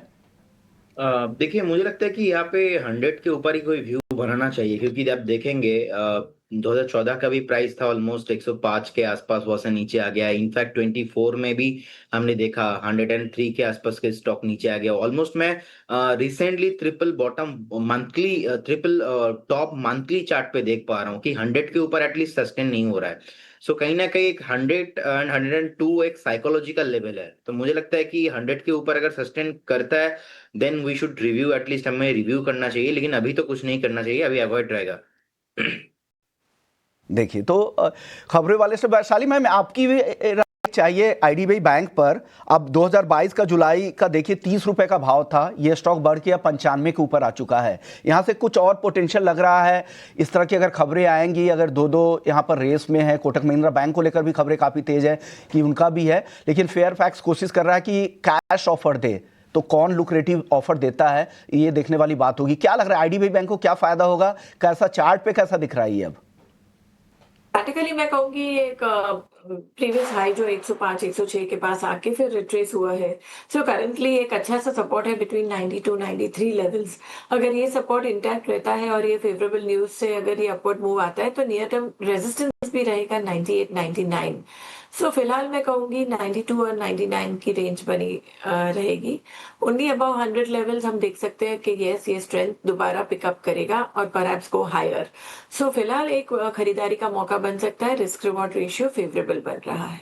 ओके, आईडीबीआई बैंक के साथ कोटक महिंद्रा बैंक पर भी राय लेते हैं। कल हमने देखा था कि एक काफ़ी कंसोलिडेशन के बाद कल अच्छा एक्शन दिखा था, क्या ये कंटिन्यू होगा? और बैंक की तरफ से कहा गया है कि वो मिड साइज के जो लोन्स है उन पर फोकस बढ़ा रहे हैं, क्योंकि बड़े कॉर्पोरेट डिमांड है वो वहाँ पे उनको लग रहा है कि जो सुस्ती थोड़ी दिख रही है उस सेगमेंट में। और कोटक महिंद्रा बैंक कल के सत्र में काफ़ी अच्छी तेजी थी, क्या ये तेजी आगे और कंटिन्यू हो सकती है क्या प्रदीप जी? कोटक बैंक को लेकर आपकी राय? डेफिनेटली कोटक बैंक को लेके मैं पॉजिटिव हूँ और मुझे लगता है कि एक प्रोमिनेंट स्टॉक है, पास्ट में भी अच्छा खासा रिटर्न दिया है, प्राइवेट प्लेयर में वेटेज भी रखता है। सो कहीं ना कहीं अभी देखिए मुझे लगता है कि अभी 2180 के आसपास का प्राइस है। मुझे लगता है कि 2250 2300 ऑन द वे बहुत जल्दी आपको आते हुए दिखाई देंगे। मे बी आपको मैक्सिमम एक क्वार्टर आपको वेट करना पड़ सकता है, लेकिन अगर मैं नेक्स्ट 15-20 दिन का भी बात बोलूं फिर भी मैं पॉजिटिव हूँ, नेक्स्ट 3-4 महीने का भी मैं बात बोलूं फिर भी मैं पॉजिटिव ही हूँ कोटक महिंद्रा बैंक को लेके। मुझे लगता है कि आप एक स्ट्रिक्टली स्टॉप लॉस आप 2087 2090 के आसपास मेंटेन करना चाहिए और पूरा लॉन्ग करके रखिए, पोर्टफोलियो में बने रहना स्टॉक है ऐसा। बहुत ही बढ़िया लग रहा है chart structure, in fact daily weekly monthly तीनों टाइम फ्रेम में ही अच्छा लग रहा है, तो होल्ड करने का सलाह रहेगा। ठीक है, होल्ड करने की सलाह कोटक महिंद्रा बैंक को। कल हमने देखा कि 2200 रुपए के ऊपर ये शेयर निकला था और 2300 रुपए के आसपास का इनका रिकॉर्ड हाई है। वहां से कितनी 4-5% के आसपास की दूरी रह गई है कोटक महिंद्रा बैंक में। वॉल्यूम कल के सत्र में इसमें काफ़ी बढ़िया था। एक और सेक्टर की बात करते हैं वैशाली जी। एएमसी जो कंपनीज हैं जो म्यूचुअल फंड का कारोबार करती हैं, कल हमने देखा कि ब्रॉड बेस्ड बाइंग हो रही थी। HDFC एएमसी हो गया, इसके अलावा आदित्य बिरला सन लाइफ एएमसी हो गया, UTI एएमसी, ये सारे के सारे शेयर चल रहे थे क्योंकि जो एमफी के जो डेटा है कल म्यूचुअल फंड में इन्वेस्टमेंट के, एसआईपी के, इक्विटी इनफ्लो के वो काफ़ी ज़्यादा दमदार देखने को मिले। लगातार तीसरे महीने हमने देखा कि एसआईपी का जो इनफ्लो है 29,000 करोड़ रुपए के ऊपर है, और इक्विटी म्यूचुअल फंड में जो इनफ्लोज थे वो अक्टूबर से करीब करीब 21% जंप होके 30,000 करोड़ रुपए के आसपास पहुंच गए। तो डायरेक्ट मार्केट में ना सही, बट म्यूचुअल फंड में तो पैसा जा ही रहा निवेशकों का। आप जरा बताइए कौन सा शेयर आपको ट्रेड के लिहाज से सही लग रहा है? कहीं ट्रेडिंग अपॉर्चुनिटी बन रही है इस बास्केट में ma'am? Definitely. So I think cash category में यूटीआई एसेट मैनेजमेंट जो है वो आई थिंक इंडिकेटर्स भी हम देख रहे हैं, अच्छा सा करेक्शन आ चुका है, और सेलिंग में भी एग्जॉशन है अभी फिलहाल लग रहा है, because indicators are showing that weakness है अभी, सेलिंग काफी कम हो सकता है। सो रिस्क रिवॉर्ड रेशियो के हिसाब से भी मुझे ये सही लग रहा है। नियर टर्म सपोर्ट रहेगा 1080, और 1080 के नीचे अगर जाता है तो फर्दर सेलिंग हो सकती है। बट आई थिंक यहाँ से जिस तरह से कल वॉल्यूम पिकअप भी हुआ है और जो बुलिश कैंडल बनी है, 1080 के स्टॉप लॉस के साथ इसको ट्रेड किया जा सकता है for the first near term target of 1200 to 1300। उसके बाद हम देख सकते हैं दैट यस एक ट्रेंड में शुरुआत हो सकती है, और उसी अनुसार फ्रंट लाइन में जो है वो HDFC AMC वो भी मुझे यहाँ से ठीक ही लग रहा है, और आई थिंक ये खरीदारी के मौके बन सकते हैं, बिकॉज फिलहाल जो हम देख रहे हैं वो 2600 पे है, 2500 का अच्छा सा सपोर्ट है। तो अगर खरीदारी का मौका देखना है तो थोड़े डिप में खरीदारी करिए, और ये जा सकता है 2850 2900 तक। ठीक है, 2900 तक जा सकता है, 2850 2900 के टारगेट थोड़े से नीचे आ जाए तो थोड़ा सा आपकी बाइंग प्राइस होगी वो सही हो जाएगी। TCS पर व्यू लेंगे क्योंकि सिटी की इस पर सेल की रिकमेंडेशन है, और टारगेट 2800 के दिए हैं सिटी ने। हालांकि हमने देखा कि जो TCS है इसी भाव से तो रिकवर करके शेयर 3200 रुपये के आसपास तक आया है, और हम देख रहे हैं AI को लेकर काफ़ी बड़े निवेश कंपनी कर रही है। अभी एक बड़ा एक्विजिशन उन्होंने किया है कोस्टल क्लाउड का, $700 मिलियन की इसकी डील साइज होगी, और इनके लिस्टिंग के बाद से सबसे बड़ा एक्विजिशन इनकी तरफ से। 3-4 महीने पहले यह खबर आई थी कि ये AI क्लाउड में करीब करीब $6.5 बिलियन का इन्वेस्टमेंट कर रहे हैं over the period of 5 years. तो ये चीज़ें थोड़ी सी संकेत दे रही है कि कंपनी अपना फोकस शिफ्ट कर रही है पारंपरिक सर्विसेज बिजनेस से अब AI क्लाउड, डेटा सेंटर, इन चीज़ों पर। लेकिन प्रदीप जी, हो सकता है कि आज ये रिपोर्ट के चलते थोड़ा नेगेटिव रिएक्शन इसमें आए। क्या व्यू है आपका TCS को लेकर? देखिए, मुझे लगता है कि थोड़ा नेगेटिव इस पे मोमेंटम आ सकता है, लेकिन मैं TCS को लेके बहुत ही पॉजिटिव हूँ, और मुझे लगता है कि कहीं ना कहीं आप देखेंगे चार्ट स्ट्रक्चर बहुत ही स्ट्रांग हुआ है रिसेंटली। मुझे लगता है कि बेस भी बन चुका है एक ऑलमोस्ट 2850 2900 के आसपास। एंड कहीं ना कहीं आप निफ्टी आईटी को देखेंगे, निफ्टी आईटी भी रिसेंटली जो है मुझे लगता है कि 31,500 32,000 के आसपास निफ्टी आईटी ने एक स्ट्रांग बेस बनाया। सो ये निफ्टी आईटी भी भागने वाला है, मुझे लगता है कि 42-43,000 तक जाने वाला है, और उसके साथ साथ TCS में भी कुछ भी प्रॉब्लम नहीं है। और TCS का टारगेट रहेगा ऑलमोस्ट, अगर किसी का मीडियम टू लॉन्ग टर्म का व्यू एटलीस्ट 8 से 12-13 महीने का व्यू है, मुझे लगता है कि almost 3,800 4,000 on the way target, और बिल्कुल बने रहने का सलाह होगा। और नीचे आता है तो एक बार बाय ऑन डीप करने का सलाह रहेगा। अगर कभी भी आपको 3,050 से लेके 3,080 के आसपास मिलता है, वो आपके लिए बाइंग अपॉर्चुनिटी बनेगा, लेकिन मैं नहीं देख पा रहा हूँ एक बार फिर से 2800 आएगा जी।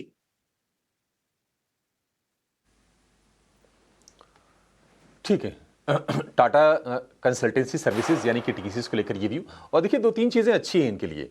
एक तो ये कि इन्होंने अपना कॉस्ट थोड़ा कम किया है, ऑपरेशनल एफिशिएंसी आ गई है, थोड़े लेज ऑफ की खबरें आपने सुनी होंगी TCS को लेकर। दूसरी चीज़ है कि रुपया की जो वीकनेस है ये इनके फेवर में है, और अमेरिका में जो रेट कट हुआ है उससे भी थोड़ा IT कंपनीज को लेकर जो स्पेंडिंग होती है वो बढ़ती है, तो भारतीय IT कंपनी उसके बेनिफिशियरी होती हैं। तो लगता नहीं कि यहाँ से ज़्यादा रिएक्शन हम देखेंगे इस सिटी के रिपोर्ट का। तो अगर आपके पास पोजीशन है तेज़ी की, तो मेरा मानना है कि आपको ना बने रहना चाहिए टाटा कंसल्टेंसी के शेयर में, और यही राय प्रदीप जी भी आपको दे रहे हैं।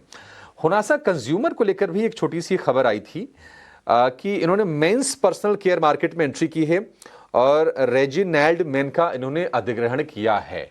अब ये अधिग्रहण का साइज भी आपको हम बता देंगे कि कितने में अधिग्रहण ये किया है। लेकिन इसमें हमने ये दिखा है कि HSBC ने एक रिस्क भी फ्लैग ऑफ किया है, वो है इस कारोबार की स्केलेबिलिटी को लेकर। होनासा को लेकर वैशाली जी आपका व्यू क्या है, क्या करें शेयर में? फिलहाल कुछ भी नहीं हो रहा है। I mean it is in a very sideways. एक अच्छा सा हाई हुआ था 540 और फिर फिलहाल हम देख रहे हैं एक बॉटम बेस बना के like around 220 levels. Higher bottom जरूर बना है, बट फिलहाल in the recent past also हम देख रहे हैं एक लंबा सा कंसोलिडेशन चल रहा है। ओनली कंसोलेशन इज दैट 240 का एक अच्छा सा सपोर्ट जो रीटेस्ट किया है और वहां से एक अटेम्प्ट कर रहा है और इंडिकेटर्स भी दिख रहे हैं दैट शायद बाउंस बैक आ सके। सो 240 के स्टॉप लॉस के साथ इसको होल्ड करिए एंड 270 280 का एक रेजिस्टेंस है। सो खास कुछ मोमेंटम या ट्रेंड की कंफर्मेशन नहीं है, बट ये रेंज बन रहा है।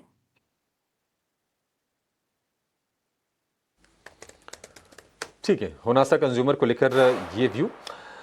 शेयर थोड़ा सा ना लैक लश्कर रहा है, काफ़ी उतार चढ़ाव हम देखते हैं, क्योंकि इनके प्रोडक्ट को लेकर कई बार कुछ सवाल खड़े होते हैं, कई बार आगे की मार्केट को लेकर डाइवर्सिफाई भी कंपनी लगातार कर रही है। अगर आप ईयर टू डेट देखेंगे 2-2.5% के आसपास के रिटर्न्स आपको होनासा में यानी कि मामा अर्थ में दिखाई देंगे।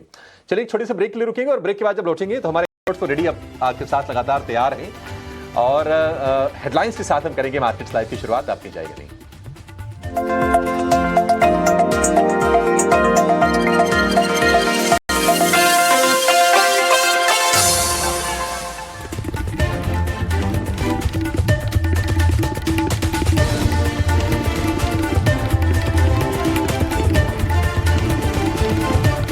कर रहे हैं वैशाली पारेख हैं और प्रदीप हल्दर हैं।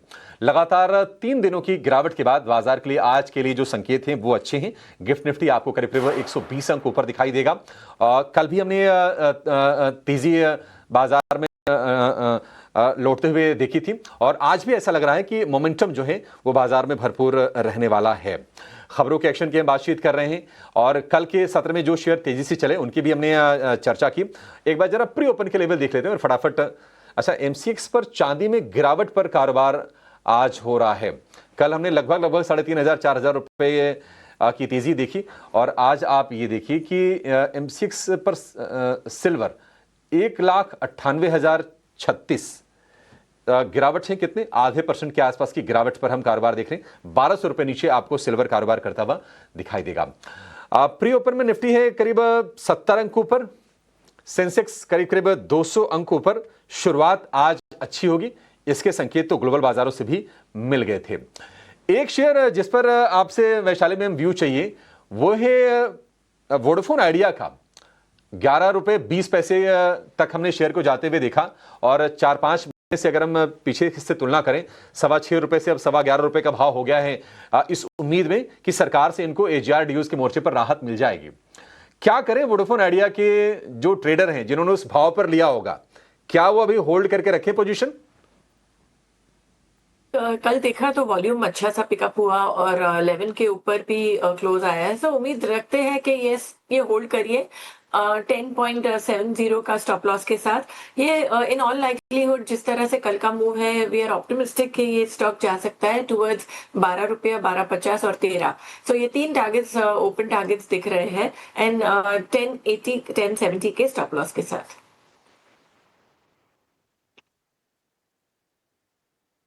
ठीक है, वोडाफोन आइडिया को लेकर ये भी हो गया। एक और मेहमान को शो में शामिल कर लेते हैं।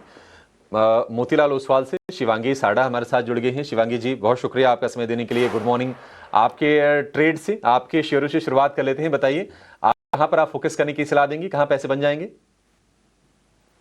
जी बिल्कुल, वेरी गुड मॉर्निंग। हम देख रहे हैं कि बाजार में लोअर लेवल से थोड़ी बहुत रिकवरी है, बट ओवरऑल हम देख रहे हैं कि कुछ सेक्टर स्पेसिफिक एक्शन में ही थोड़े बहुत बाइंग इंटरेस्ट इमर्ज होते हुए दिख रहे हैं जो पूरे बाजार को होल्ड कर रहे हैं।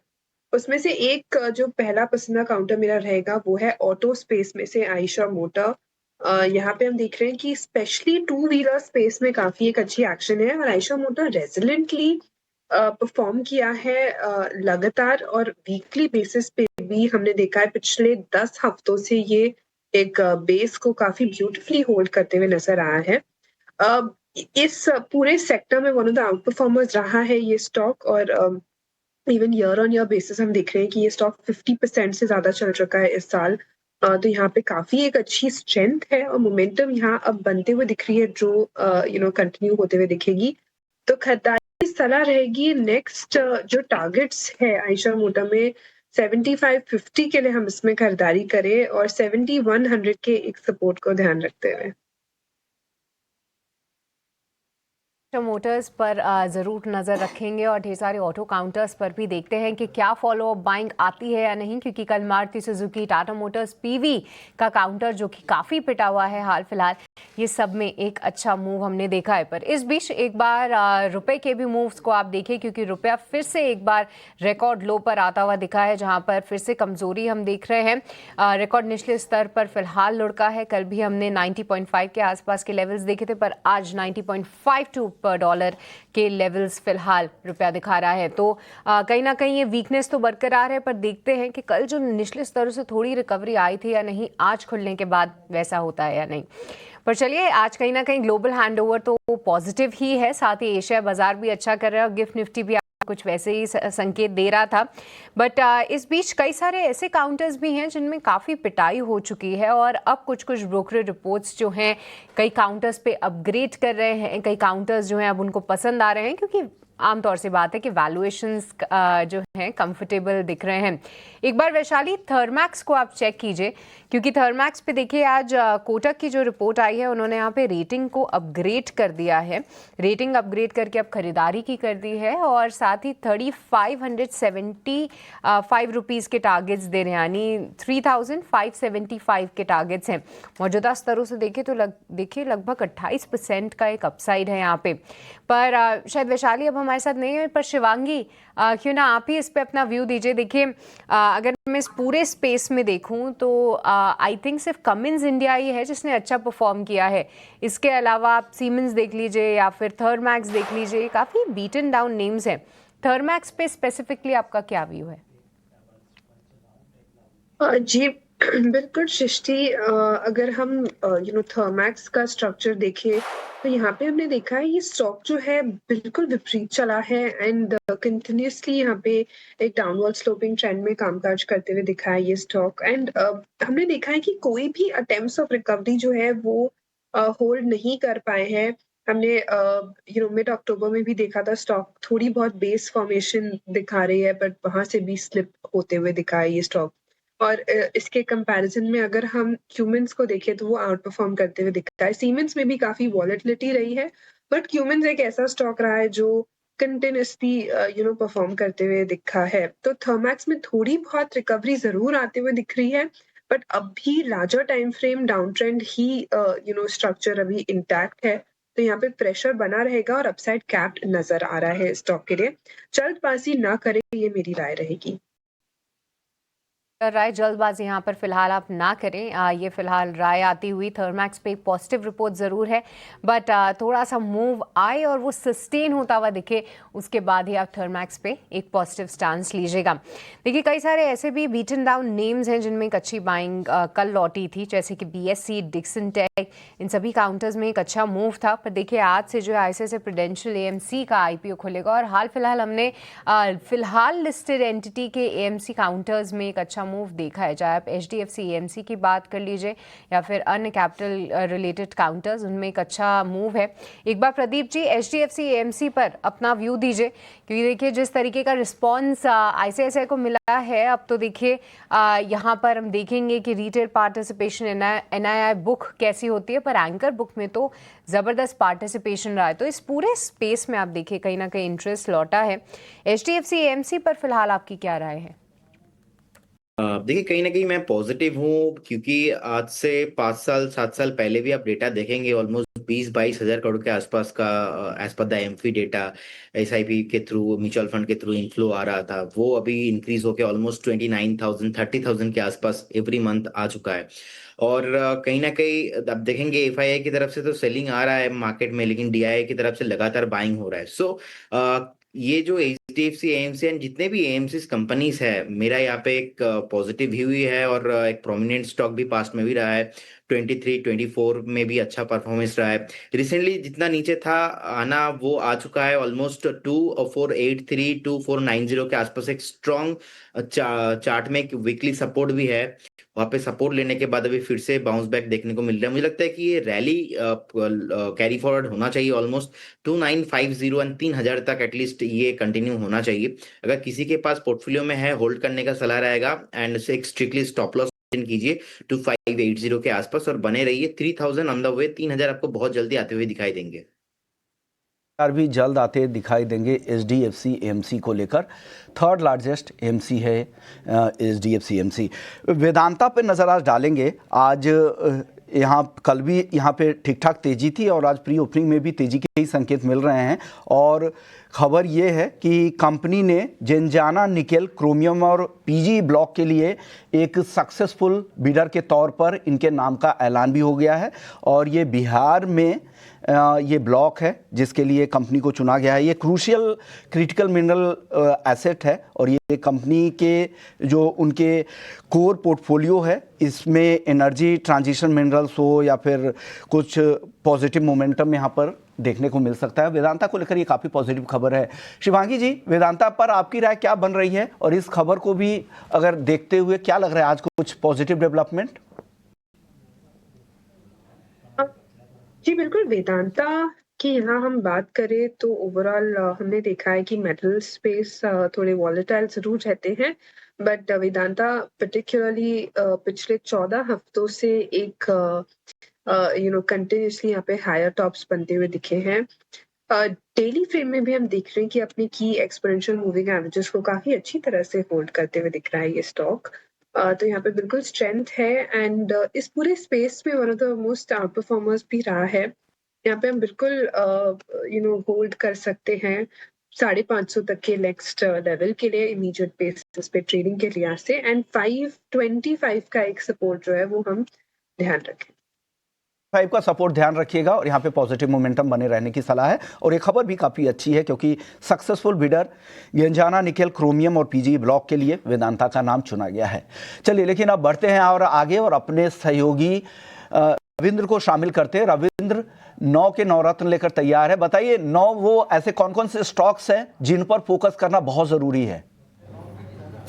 जी बिल्कुल, तो सबसे पहले हम टाटा पावर की बात करते हैं जहाँ पर टाटा पावर फोकस में रह सकता है। यहाँ पर कंपनी को REC power development and consultancy limited जो कि एक होली ओन सब्सिडरी है REC की, उससे जो है LOI मिला है, जैसे कि कंपनी जो है Jejuri Hinjewadi power transmission limited को एक्वायर करने वाली है और इस डील का जो कॉस्ट होगा 156 करोड़ का होगा।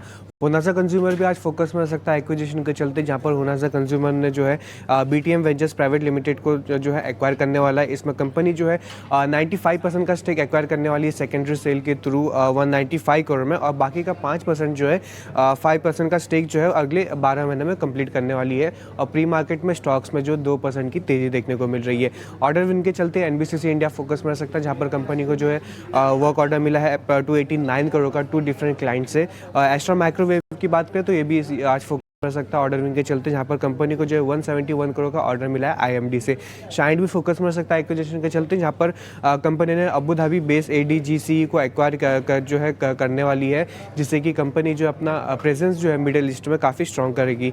पिरामल फार्मा भी फोकस में रह सकता है, जहाँ पर कंपनी को US FDA से जो है कंपनी के एक USA बेस्ड फैसिलिटी में जो है GMP चेक करने के बाद जो है फॉर्म 483 इशू किया है फॉर ऑब्जर्वेशन के साथ पिरामल फार्मा को। इंडिगो रेमेडीज की बात करें तो यहाँ पर कंपनी को US FDA से EIR मिला है अपने एक API मैन्युफैक्चरिंग फैसिलिटी के लिए।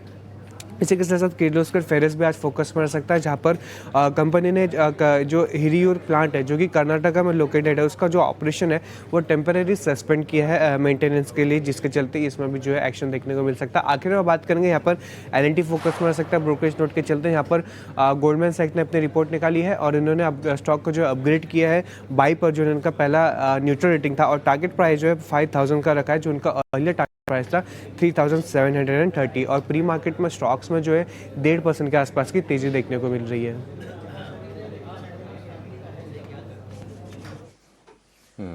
ठीक है, 1.5% की तेजी है L&T में प्री ओपन में, और न्यूट्रल से अपग्रेड करके इस पर जो राय दी है उन्होंने बाइंग की दी है, और उनकी उम्मीद है कि डिफेंस हो गया या फिर न्यूक्लियर पावर हो गया, ये जो वर्टिकल्स है ना, यहाँ से आगे ग्रोथ निकल के आएगी। शेयर में तेजी हम देखेंगे, हो सकता है तेजी थोड़ी सी और बढ़े, लेकिन चलिए 1 मिनट के आसपास समय रह गया। अब सीधे ओपनिंग की तरफ चलेंगे, देखते हैं कि आज बाजार की शुरुआत कैसी होती है। निफ्टी करीब 70 अंक ऊपर सेटल हुआ है, अच्छा है, थोड़ा सा नीचे मिले ना ज़्यादा बेहतर होगा। बड़े गैप के साथ खुलने पे फिर लोग अफसोस करते हैं कि मौका छूट गया, क्योंकि आज ना मोमेंटम बाजार में हो सकता है कि आपको देखने को मिले फिर से। कल का रिपीट आज हम देखें। निफ्टी 72 अंक ऊपर है। निफ्टी बैंक की बात करें तो 190 अंकों की तेज़ी पर आपको आज शुरुआत होती हुई दिखाई देगी। देखते हैं निफ्टी क्या 26,000 के ऊपर निकलता है और निफ्टी बैंक क्या 59,500 को पार करता है, इस पर हमारी नजर रहेगी। लेकिन आज अगर आप देखेंगे प्री ओपन में जो टॉप गेनर है एलएनटी है, 1.5% के गेन से। हिंडाल्को भी लगातार धीरे धीरे मजबूत हो रहा है, करीब 0.25% के गेंस वहां पर है, ट्रेंड में 0.25% की तेजी है। टाटा स्टील कल चला, आज भी वहां पर तेजी है। जेएसडब्ल्यू स्टील में तेजी है। आईसीसी बैंक गिर के 4 हफ्ते के निचले स्तर पर चला गया था, वहां से थोड़ी सी सपोर्ट लेते हुए हम देख रहे हैं, करीब 0.5% के गेंस पर आज ये खुलेगा। ग्रासी में करीब 0.5% के आसपास की तेजी पर शुरुआत हो सकती है। कुल 46 शेयर मजबूती के साथ खुलने जा रहे हैं निफ्टी में। शुरुआत हुई और शुरुआत होने के बाद हम देख रहे हैं कि 70-73 अंक ऊपर आपको निफ्टी दिखाई देगा।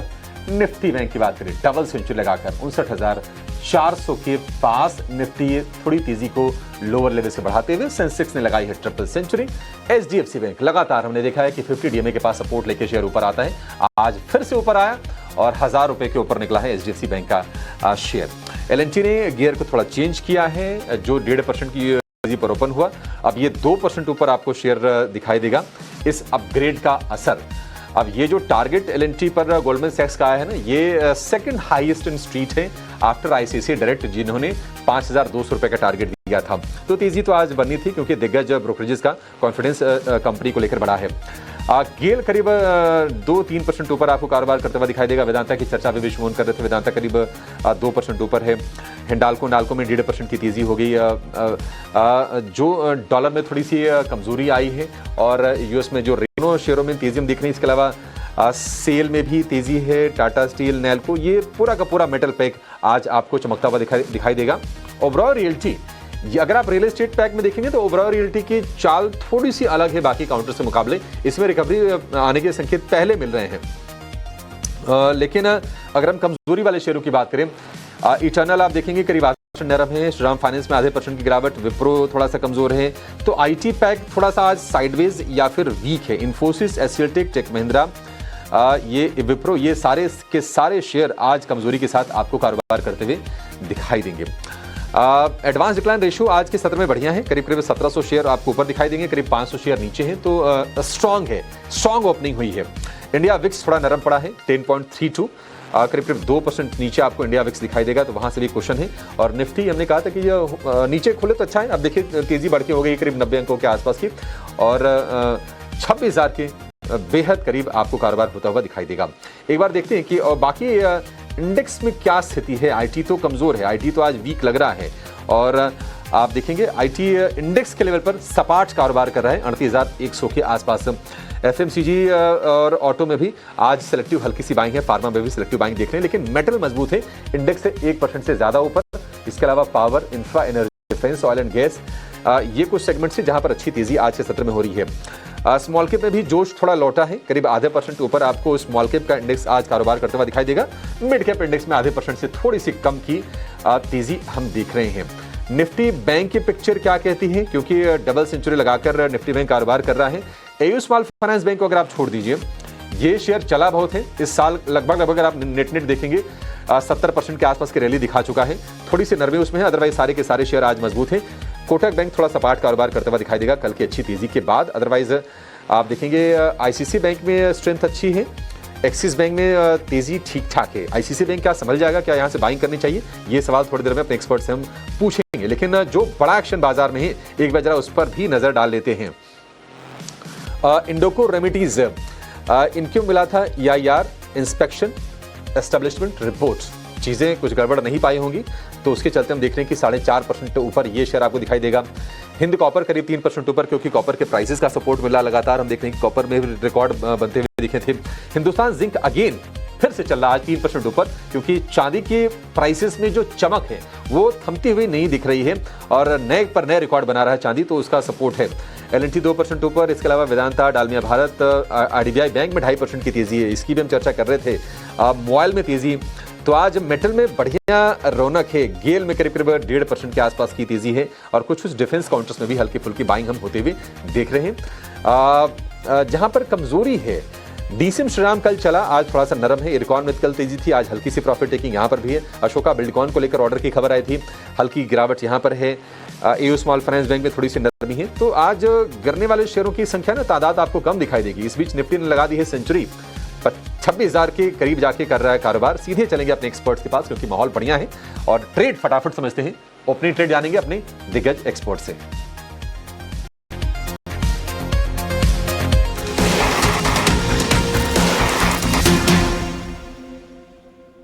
तो चलिए, मार्केट्स की हो गई अच्छी शुरुआत। अब देखते हैं कि 26,000 के ऊपर किस तरीके से टिकता है और यहां से हम कितने गेन्स जो हैं वो बिल्ड करेंगे।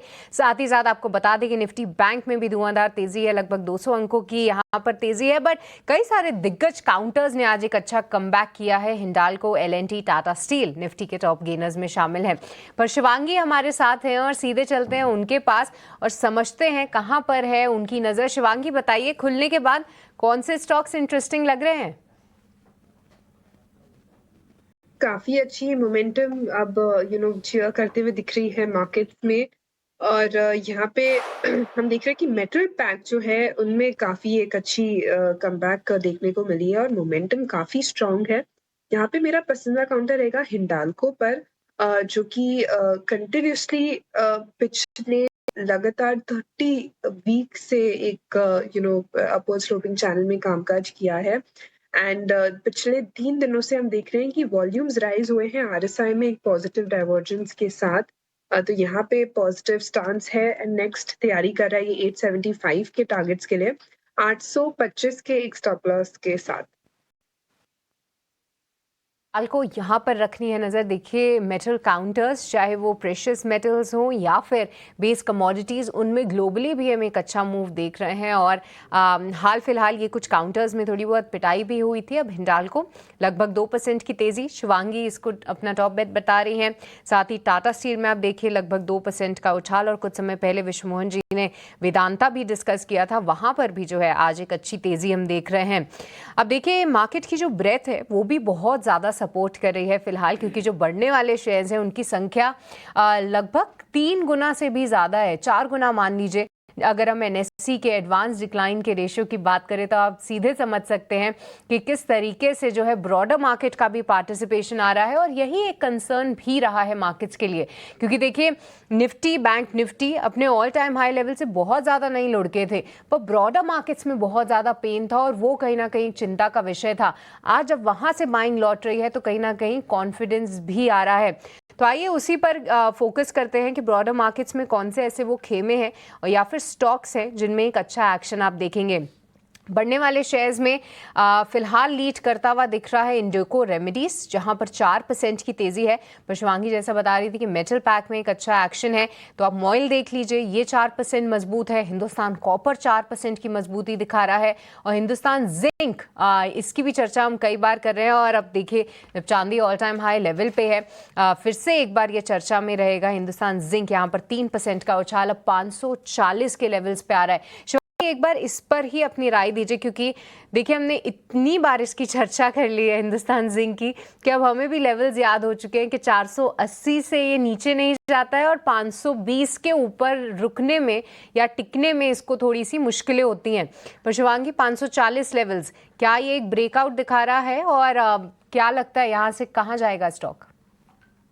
जी बिल्कुल, हिंदुस्तान जिंक लगातार पिछले 4 दिनों से टॉक ऑफ द टाउन रहा है, बिकॉज पूरे मार्केट के जिटरनेस के बावजूद हमने देखा है इस हफ्ते ये स्टॉक ने 8% से ज्यादा अपमूव दिखाया है और लगातार पिछले 3 दिनों से काफी शानदार रूप से स्पाइक देखने को मिली है प्राइस और वॉल्यूम के साथ। तो प्राइस एक्शन के साथ एक कंफर्मेशन भी मिल रही है बाइंग की, तो बिल्कुल स्ट्रेंथ यहाँ पे नजर आ रहा है। ऑफ कोर्स हमने एक काफी अच्छी राइज देखी है, तो थोड़े डिप्स का इंतजार जरूर करें फ्रेश बाइंग के लिए, पर जिन्होंने खरीद रखा है उनको नेक्स्ट हम 550 तक के लेवल्स के लिए होल्ड कर सकते हैं। 528 का एक स्टॉप लॉस जो है वो हम लगाए रखे और ट्रेल करते रहे आगे की तरफ। ट्रेलिंग स्टॉप लॉस के साथ यहाँ पे बने रहे। और कल हमने देखा भी था कि चांदी में जिस तरह की तेजी थी, आज भले ही थोड़ी मुनाफा वसूली दिख रही है, ऐसी तेजी तो हमने कभी नहीं देखी होगी। 10,500 रुपए एक दिन में चांदी बढ़ गए। चांदी पिछले एक साल में अगर आप देखेंगे तो 1,12,000 रुपए तक चांदी महंगी हुई है।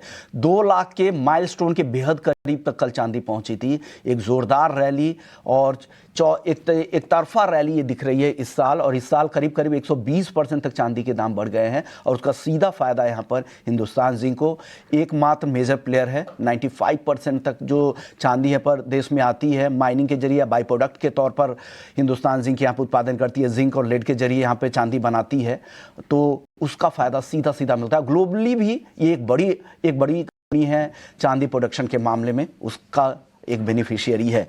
चलिए एक और स्टॉक है BEML, आज अच्छी तेजी है। डिफेंस पब्लिक सेक्टर यूनिट है।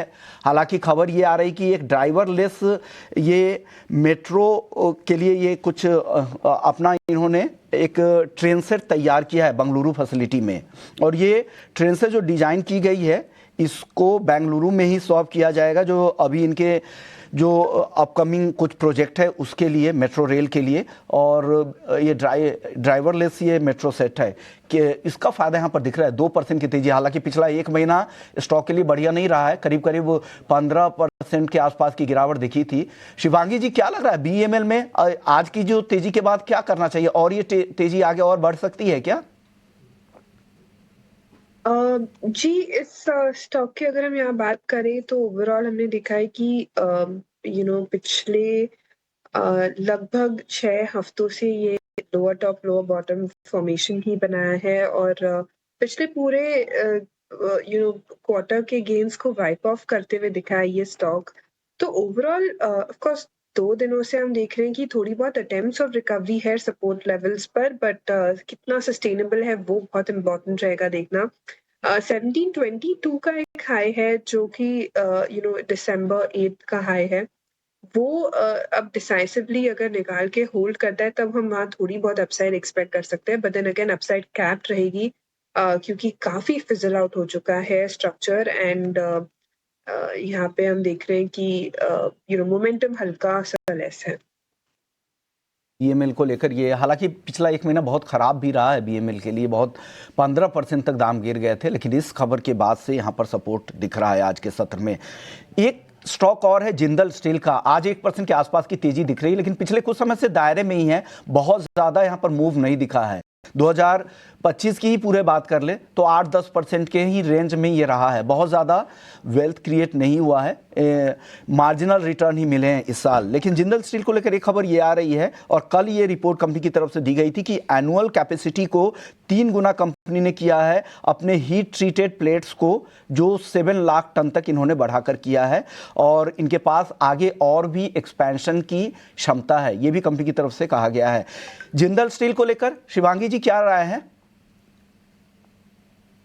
जी, यहाँ पे जिंदल स्टील की अगर हम बात करें तो ओवरऑल हमने देखा है कि मेटल स्पेस में एक अच्छा एक्शन है, बट जिंदल स्टील काफी स्विंग्स भरा रहा है और अपने की एक्सपोनेंशियल मूविंग एवरेजेस के भी नीचे ट्रेड करते हुए नजर आ रहा है। तो मेरी तो यही राय रहेगी कि हम इस स्पेस में बेटर स्टॉक्स ढूंढ सकते हैं।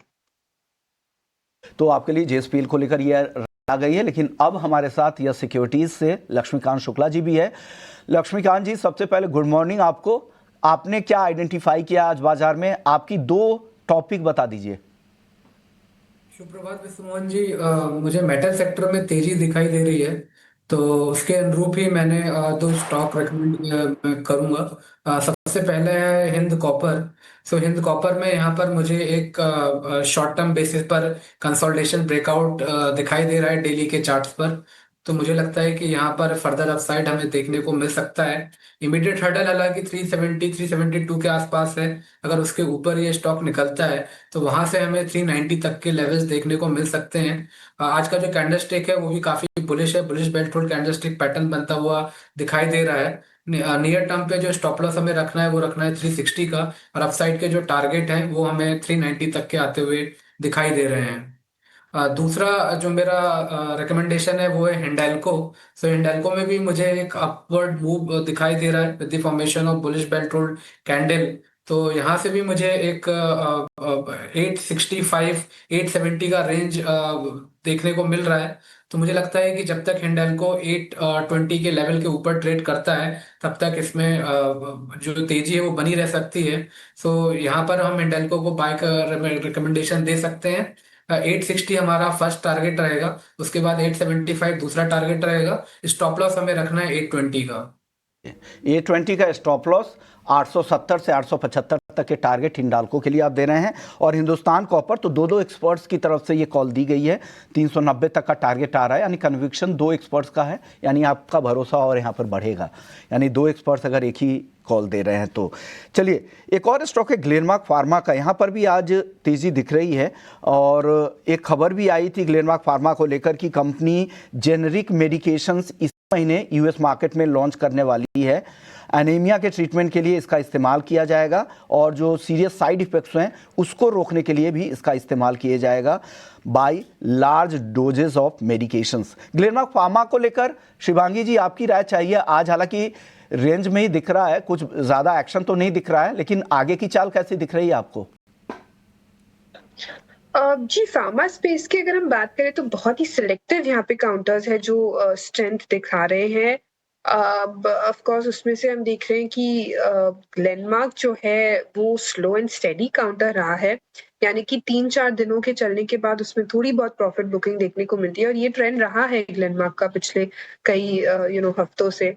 तो ओवरऑल हमने देखा है पिछले 3 दिनों में ये अच्छी एक एक बाउंस बैक मूव देखने को मिली है, बट पॉसिबिलिटी है कि थोड़ी रेंज बाउंड अब 2-3 सेशंस तक रहे ये स्टॉक। तो यहाँ पे मेरी राय रहेगी कि हम इंट्राडे पर्सपेक्टिव से इसको नजर रख सकते हैं, बट ओवरऑल बेटर स्टॉक्स है जिनको हम कैपिटलाइज कर सकते हैं इस स्पेस में। तो चलिए फार्मा काउंटर्स में ग्लेनमार्क थोड़ा सा सुस्त रहेगा, ये राय फिलहाल आती हुई शिवांगी की तरफ से। पर आज का टॉप गेनर बन चुका है L&T। यहाँ पर देखिए आप 2% से ज़्यादा की भी तेज़ी है और वजह है गोल्डमैन सैक्स की रिपोर्ट में जो उन्होंने रेटिंग अपग्रेड की है। ना ही सिर्फ रेटिंग अपग्रेड की है बल्कि अपना लक्ष्य भी बढ़ाया है। बट क्या है उसके पीछे की वजह और क्या है और डिटेल्स इस रिपोर्ट की, चलते हैं अभिषेक के पास जो कि ये पूरी जानकारी के साथ हमें बताएंगे कि क्यों L&T में आज तेज दौड़ है। अभिषेक बताइए। सृष्टि देखिए 2 मेन रीजंस हैं जिसके चलते इस पर अपग्रेड आया है। एक तो ये क्या है कि इनके फाइनेंशियल्स लगातार स्ट्रांग रहे हैं। अगर आप पिछले क्वार्टर के नतीजे देखेंगे तो लगभग रेवेन्यू में 10% के आसपास का उछाल आया था, एबिटा में 7-8% के आसपास की ग्रोथ थी। तो एक तो वो चीज़ है और जो ऑर्डर बुक है वो लगातार हेल्दी बनी हुई है। करीब 6.25 लाख करोड़ रुपए के ऑर्डर बुक हैं। मैं आपको ये सितंबर तक के फिगर्स बता रहा हूं क्योंकि उसके बाद के अपडेट अभी इस क्वार्टर के बाद आएंगे कि कितनी उनकी ऑर्डर बुक हो गई है। लेकिन इसमें अच्छी चीज़ क्या है कि जो इंटरनेशनल ऑपरेशंस है ना उससे उनके ऑर्डर जो है वो लगातार बढ़ रहे हैं और टोटल ऑर्डर बुक में अगर आप देखेंगे 51% इंटरनेशनल ऑर्डर हो गए हैं और 49% घरेलू ऑर्डर हैं। अब इंटरनेशनल ऑर्डर्स में उनकी मेजोरिटी ऑफ जो ऑर्डर आते हैं वो आते हैं मिडिल ईस्ट से और वहां पर प्रेजेंस कंपनी लगातार बढ़ा रही है और कुछ नए सेक्टर्स में भी कंपनी फोरे कर रही है। अभी पिछले दिनों खबर आई थी कि ईएमएस स्पेस में भी कंपनी एंट्री करने वाली है। तो ये सारी की सारी चीजें हैं। न्यूट्रल से बढ़ाकर इन्होंने बाई की रेटिंग कर दी है और टारगेट को बढ़ा के कर दिया है 5,000 रुपए का और कल के भाव से 25% अपसाइड की उम्मीद है गोल्डमैन सैक्स को और ये आईसीसी डायरेक्ट के बाद सेकंड हाईएस्ट टारगेट है L&T के शेयर को लेकर। आईसीसी डायरेक्ट का 5,200 का टारगेट था। अब ये गोल्डमैन सैक्स को लगता है कि डिफेंस हो गया, ग्रीन हाइड्रोजन हो गया, न्यूक्लियर पावर हो गया, यहां पर बड़ी ग्रोथ की उम्मीद है और जिस तरह से हम देश में कैपेक्स की रिकवरी देख रहे हैं गोल्डमैन सैक्स को लगता है कि उसका बड़ा बेनिफिशियरी L&T निश्चित तौर पर होगा। आगे तो हम देखेंगे कि अभी जो बजट वगैरह आएगा तो और शेयर को शायद हम सपोर्ट मिलते हुए देखेंगे। इस साल की बात करें बड़े ऑर्डर कहां मिले हैं? डेटा सेंटर को लेकर बड़े ऑर्डर मिले हैं, हाइडल को लेकर, टनल्स को लेकर बड़े ऑर्डर मिले हैं, ट्रांसमिशन डिस्ट्रीब्यूशन में, रिन्यूएबल में, हाइड्रोकार्बन में। तो ना सिर्फ कोर कंस्ट्रक्शन बल्कि हम देख रहे हैं कि अभी पोर्टफोलियो को कंपनी डाइवर्सिफाई भी कर रही है, अलग अलग सेगमेंट्स में अपनी पैठ को मजबूत कंपनी कर रही है। 6,67,000 करोड़ रुपए ये है इनकी ऑर्डर बुक की साइज और हमने देखा था कि मार्च तिमाही के मुकाबले सितंबर तक जो इसमें ग्रोथ आई थी वो आई थी 15% की। गोल्डमैन सैक्स के अलावा भी बाकी कई सारे ब्रोकरेजेस शेयर को लेकर बुलिश हैं। हम देख रहे हैं कि आईसीसी डायरेक्ट तो है ही 5,200 के टारगेट दे रहे हैं, लेकिन मोतीलाल ओसवाल की भी बाइंग की रेटिंग है, इन्वेस्टेक की बाइंग की रेटिंग है, CLSA और JP मॉर्गन ये भी आउट परफॉर्म और ओवरवेट की रेटिंग दे रहे हैं और इनके जो टारगेट से मौजूदा भाव से ठीक ठाक अभी ऊपर के हैं। तो ब्रोकरेजेस का कन्विक्शन लगातार है। महीने भर में हमने शेयर को देखा है कि 3-3.25% ये शेयर चला है, इंक्लूडिंग आज की तेजी के साथ, और 6 महीने में 13%। इस साल अब तक करीब 11-11.5% के आसपास की ग्रोथ है और साल भर में थोड़ा सा कम आपको दिखाई देगा, 6% है। लेकिन इस साल बिल्कुल जो चाल निफ्टी की रही है वही चाल हमें LNT के शेयर में भी देखने को मिली है और हो सकता है कि अब ये जो अपग्रेड्स आ रहे हैं ब्रोकरेज हाउसेस की और कैपेक्स जो रिकवर हो रहा है, आगे हम शेयर को और चलते हुए देखें यहां से। चलिए ये कुछ वजह हैं LNT के बढ़ने की। यहाँ पर गोल्डमैन सैक्स ने तो अपग्रेड किया ही है तमाम पैमानों पर, जो है उनको ये काउंटर पसंद आ रहा है। किस तरीके से कंपनी डाइवर्सिफाई कर रही है, न्यूक्लियर में अब उनका एक्सपोजर बढ़ रहा है और इस सब को लेकर वो काफ़ी एक्साइटेड है। बट अभिषेक ने ये भी हाईलाइट किया कि अगर स्ट्रीट एनालिसिस करें तो सभी ब्रोकरेज हाउसेज में से सेकंड टारगेट अब जो है, सेकंड टॉप टारगेट अब गोल्डमैन सैक्स यहाँ पर देते हुए दिख रहे हैं और तमाम ब्रोकरेज हाउसेज भी यहाँ पर पॉजिटिव हैं। एक बार लक्ष्मीकांत जी आपसे राय लेना चाहेंगे। देखिए लार्ज कैप और कहीं ना कहीं ये स्टॉक में काफ़ी अच्छा मूव हमने ऑलरेडी देखा है। LNT कौन से लेवल्स यहाँ पर ध्यान में रखने चाहिए, आपके कौन से हैं वो बड़े टारगेट्स? जी शुभ प्रभात सृष्टि जी। यहाँ पर हमें देखिए पहले से ही जो ये जो स्टॉक है ये काफी बुलिश ट्रेंड में ट्रेड कर रहा है। हालांकि एक शॉर्ट टर्म फेज पर हमें हल्का सा करेक्शन देखने को मिला था, बट आज जिस तरीके से स्टॉक ने फॉलिंग चैनल का ब्रेकआउट दिया है अपसाइड की ओर, तो हमें लगता है कि स्टीडी और ग्रेजुअल अपसाइड का मूव हमें देखने को मिल सकता है LNT में। अभी फिलहाल जो एक इमीडिएट हर्डल है उसके पिछले स्विंग हाई के पास ही है 4140 के आसपास, तो मुझे लगता है ये कि एक इमीडिएट हर्डल के तौर पे काम कर सकता है। अगर इसके ऊपर की क्लोजिंग होती है तो यहाँ से हमें फर्दर अपसाइड के मूव देखने को मिल सकते हैं और वहां से फिर हमें 4250 4300 के टारगेट आते हुए दिखाई दे सकते हैं। तो अभी फिलहाल के लिए यहाँ पर जिन्होंने बाय करके रखा हुआ है उनके लिए 3900 स्टॉप लॉस लगाने की सलाह रहेगी। जब तक LNT इसके ऊपर ट्रेड करता है तब तक हम ये जो अपसाइड के टारगेट जो हमें दिखाई दे रहे हैं 4250 और 4300 जोन के, ये इंटेक्ट रख सकते हैं। ऑलराइट, तो चलिए LNT यहाँ पर रखते हैं नज़र। पर अब दो काउंटर्स की चर्चा करते हैं और दोनों ही देखिए सेम सेक्टर से बिलोंग करती हैं, यानी जो उनके मेजर प्रोडक्ट्स हैं, जो मेजर कंट्रीब्यूटर्स हैं वो सेम है। मैं बात कर रही हूँ नवीन फ्लोरिन और साथ ही SRF की। दोनों ही काउंटर्स का एक बार एनालिसिस कर लेते हैं। देखिए दोनों ही कंपनीज जो है ACs और रेफ्रिजरेंट्स में जो गैस यूज़ होती है R32 गैस, उसका उत्पादन करती हैं और साथ ही साथ ये कहीं ना कहीं ये दोनों ही काउंटर्स, आप नवीन फ्लोरिन देख लीजिए या SRF देख लीजिए, इनमें एक अच्छा मूव हमने ऑलरेडी देखा है। अब जो प्रोडक्ट्स हैं उनके प्राइजेस जो है ना ही सिर्फ डोमेस्टिक मार्केट में फ्लक्चुएट होता है बल्कि ग्लोबल मार्केट में जिस तरीके से प्राइजेस फ्लक्चुएट होते हैं उसका भी असर जो है इन कंपनीज को आते हुए हम देखते हैं। अब ऐसे में आप नवीन फ्लोरिन देखेंगे तो अपने ऑल टाइम हाई लेवल्स पे है, बट SRF अब थोड़ी सी कैचअप रैली जरूर दिखा रहा है। यहाँ पर अर्निंग्स के बाद थोड़ी पिटाई जरूर हुई थी, बट SRF निचले स्तरों से रिकवर करता हुआ अब देखिए 3000 के बेहद करीब। और ये काउंटर इसलिए भी रेडार पे आया क्योंकि मुझे याद है 2-3 दिन पहले ICICI सिक्योरिटीज़ ने इसको अपग्रेड किया था, क्योंकि देखिए ये काउंटर ने कई बार लगभग 2800 के पास सपोर्ट लिया है, रुकने की कोशिश की है और अब ठीक उसी से ये काउंटर ऊपर की चाल भर रहा है। एक बार शिवांगी आपका व्यू दोनों ही स्टॉक्स पे लेना चाहेंगे। देखिए नवीन फ्लोरिन में तो ऑलरेडी अच्छा मूव है, यहाँ पर कौन से टारगेट्स ध्यान में रखें और SRF क्या एक नई तेजी के लिए तैयार हो रहा है?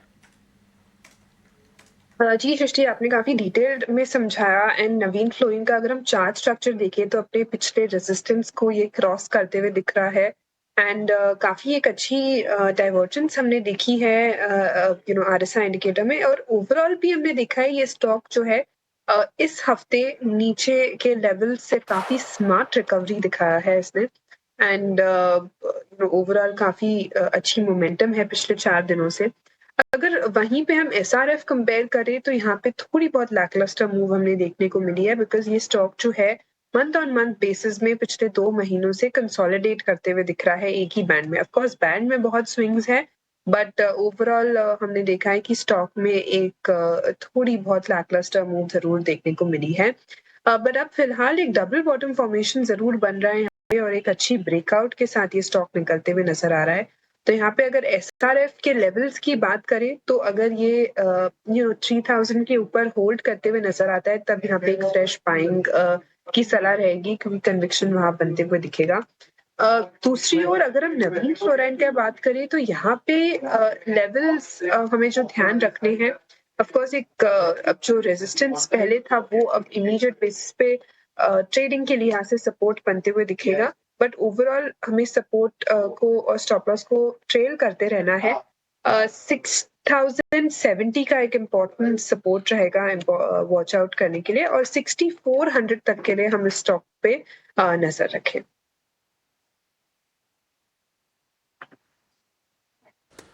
ठीक है, ये राय आपके लिए SRF को भी लेकर।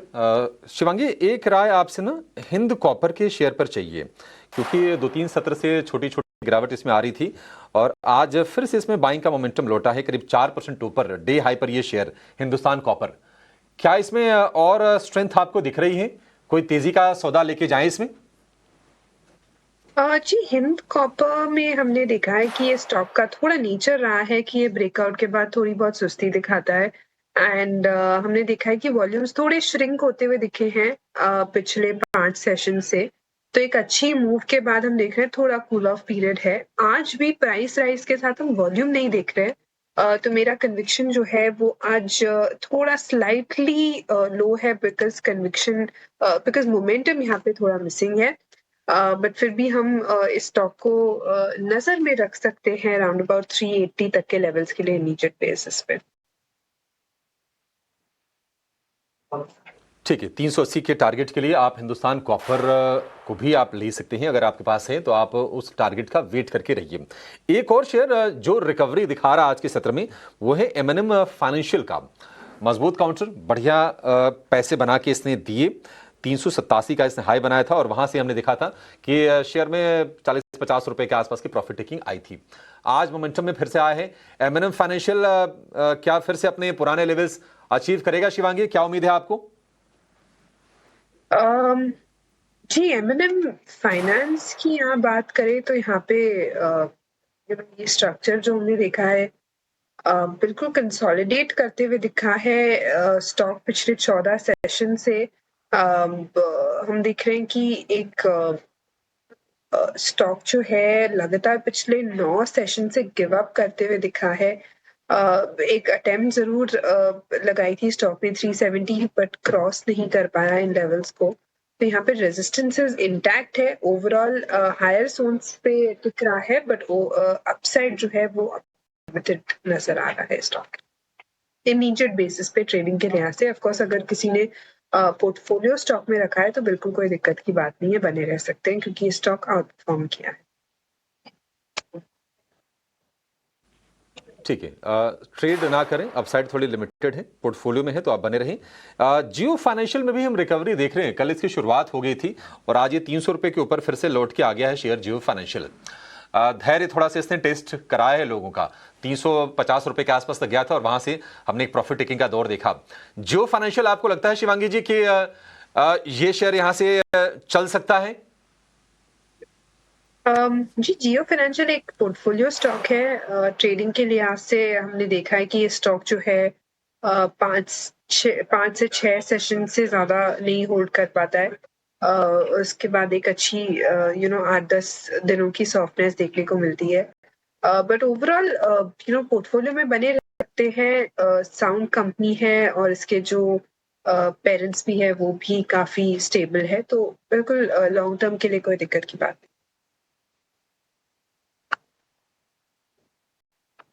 ठीक है, लंबी अवधि के लिए की दिक्कत की बात नहीं है। 300 रुपए के ऊपर आ गया है जियो फाइनेंशियल।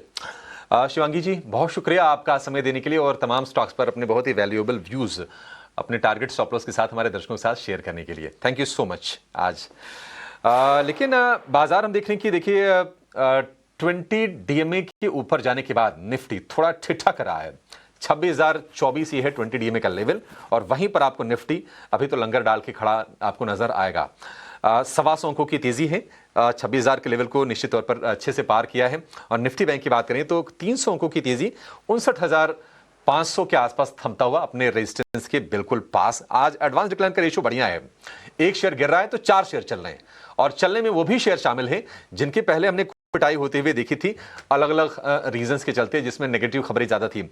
आप देखिए इंटर ग्लोब में तेजी जारी है, आज भी बाइंग हो रही है। डिक्सन टेक आज फिर से चल रहा है। बीएल में हमने प्रॉफिट टेकिंग देखी थी, बीएल चल रहा है। सम्मान कैपिटल को लेकर भी कुछ कुछ नेगेटिव खबरें आई थी, कुछ जांच से रिलेटेड सीबीआई की। शेयर फिर से हम देखने की आज मोमेंटम में आता हुआ नजर आएगा आपको।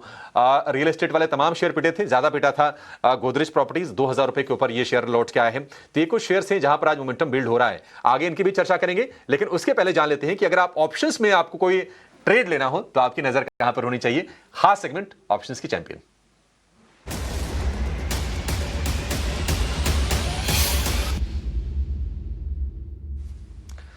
सेंट्रम ब्रोकिंग के नीलेश जैन हमारे साथ जुड़ गए हैं। नीलेश भाई, बढ़िया माहौल, कल भी तेजी आज भी तेजी, और तेजी बराबर बराबर। और अच्छी बात यह है कि आज देखिए हफ्ते का आखिरी कारोबारी सत्र है, फिर भी मोमेंटम अभी तक तो बढ़िया है। बताइए आपने कौन सा स्टॉक चुना है और क्या स्ट्रेटजी होगी?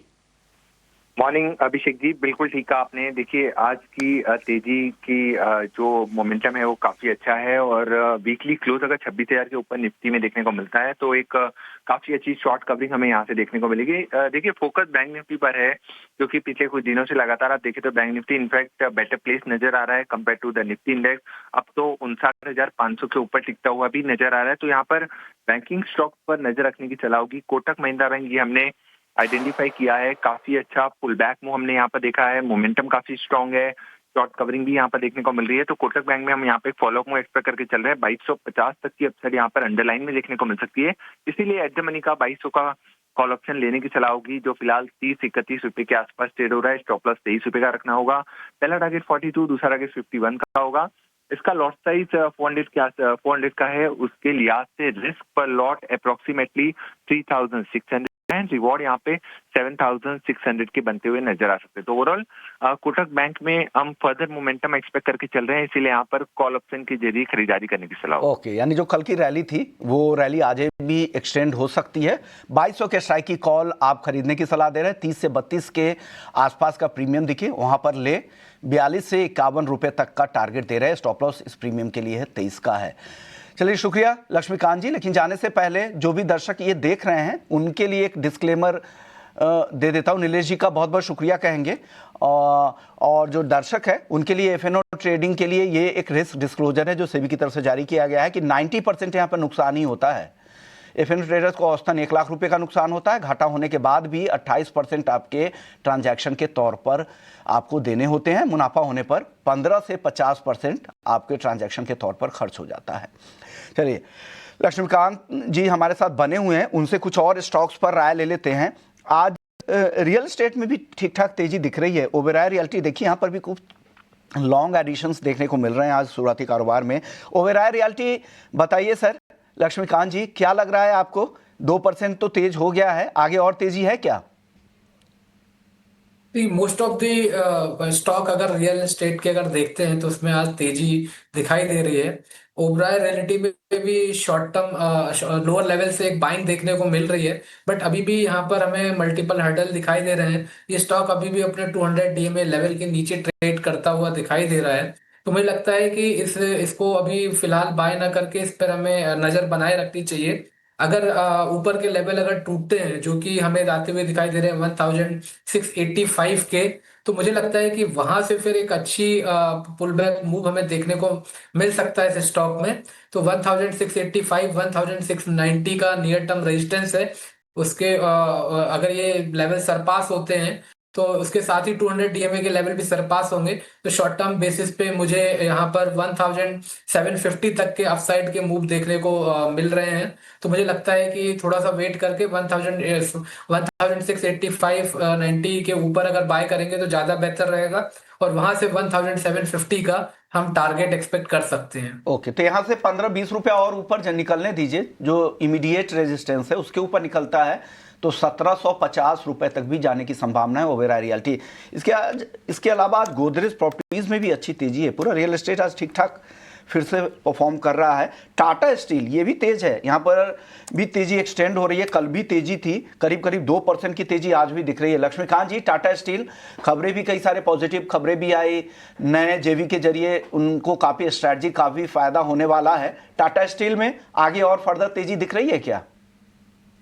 जी हाँ, एक गिरावट के बाद यहाँ पर 200 डीएमए के आसपास टाटा स्टील में स्टेबिलिटी देखने को मिली है और वहीं से ये रिबाउंड आता हुआ दिखाई दे रहा है। एक हॉरिजॉन्टल लाइन ऑफ रेजिस्टेंस अभी फिलहाल आता हुआ दिखाई दे रहा है 171 172 के आसपास। अगर ये आज के लोअर लेवल इंटेक्ट रखता है जो कि 167 के आसपास है और 171 172 के बाद कंसोलिडेशन देता है तो उसके ऊपर एक ब्रेक थ्रू मिलने की संभावना बन रही है टाटा स्टील में। वहां से फिर 178 88 180 तक के लेवल्स हम टाटा स्टील में देख सकते हैं, तो इसको भी नजर में रखें। 171 172 के ऊपर निकलता है तो वहां से बाइंग अपॉर्चुनिटी मिलती है। चलिए, मेटल काउंटर्स में एक धुआंधार तेजी आप जरूर देख सकते हैं, बट केमिकल बास्केट भी कम नहीं है, क्योंकि हम पिछले 1 से 2 दिनों से हाईलाइट कर रहे हैं कि अब धीरे धीरे करके कुछ केमिकल काउंटर्स में एक अच्छा मूव आ रहा है। देखिए, हमने नवीन फ्लोरीन एसआरएफ की बात की ही, वहां पर जो मूव है वो सस्टेन्ड है। पर भारत रसायन, एक बार इसकी भी चर्चा कर लेते हैं, क्योंकि आमतौर पे देखिए ये काउंटर में इतने कुछ बड़े मूव्स आते नहीं हैं, इतना न्यूज़ फ्लो का ट्रिगर नहीं रहता है, तो हम इतना चर्चा भी नहीं करते। पर आज लगभग 13.5% का मूव और NSE 500 का टॉप गेनर बन चुका है ये काउंटर। हालांकि आई डोंट थिंक इसमें वॉल्यूम एक्शन बहुत ज़्यादा है, बट एक बार आप चेक कर पाएंगे लक्ष्मीकांत जी कि कैसे देख रहे हैं आप इसको चार्ट्स पे, और क्या वॉल्यूम बैक्ड बाइंग है, क्या यहाँ पे कोई ट्रेड बनता है या फिर अभी इसको इग्नोर कर देना चाहिए, क्योंकि स्टॉक में बड़े मूव्स आते हैं दोनों ही साइड। देखिए, भारत रसायन काफी वोलेटाइल स्टॉक है और लंबे समय की गिरावट के बाद आज यहाँ पर हमें लगभग 10% के अपसाइड मूव देखने को मिल रहे हैं। तो ट्रेडिंग के लिहाज से तो ज्यादा कुछ यहाँ पर रिकमेंड नहीं किया जा सकता है, बट इनके पास पहले से है तो उनके लिए एक स्टॉप लॉस सजेस्ट किया जा सकता है, जो कि अभी फिलहाल 2450 के आसपास आता हुआ दिखाई दे रहा है। बट अभी ट्रेडिंग के लिए इसमें सलाह नहीं दी जा सकती कि ऑलरेडी ये स्टॉक 10% के गेन के साथ ट्रेड कर रहा है और काफी वोलेटाइल स्टॉक है, जिसमें रिस्क रिवॉर्ड रेशियो फेवरेबल बनते हुए नहीं दिखाई दे रहे हैं। बट जिनके पास पहले से है, पोर्टफोलियो में है, वो 2400 स्टॉप लॉस के साथ होल्ड करके रख सकते हैं।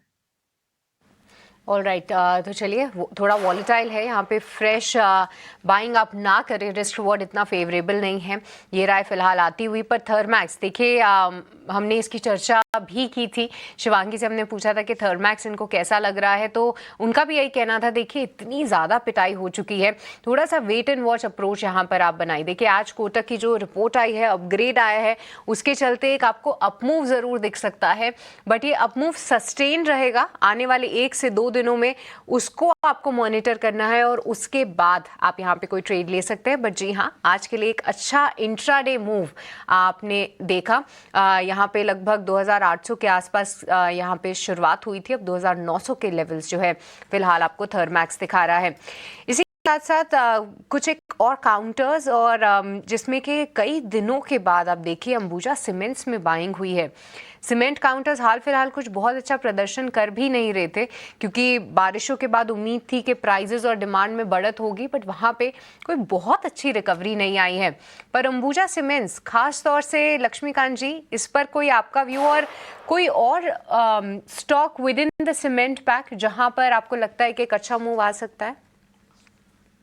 देखिए, विद इन द स्पेस अगर बात करें तो अभी भी जो मोस्ट ऑफ द स्टॉक हैं, मुझे लगता है कि अपने मिड टू लोअर लेवल पे ही ट्रेड कर रहे हैं। सो ओवरऑल ऐसा कुछ मोमेंटम तो अभी फिलहाल नहीं दिखाई दे रहा है।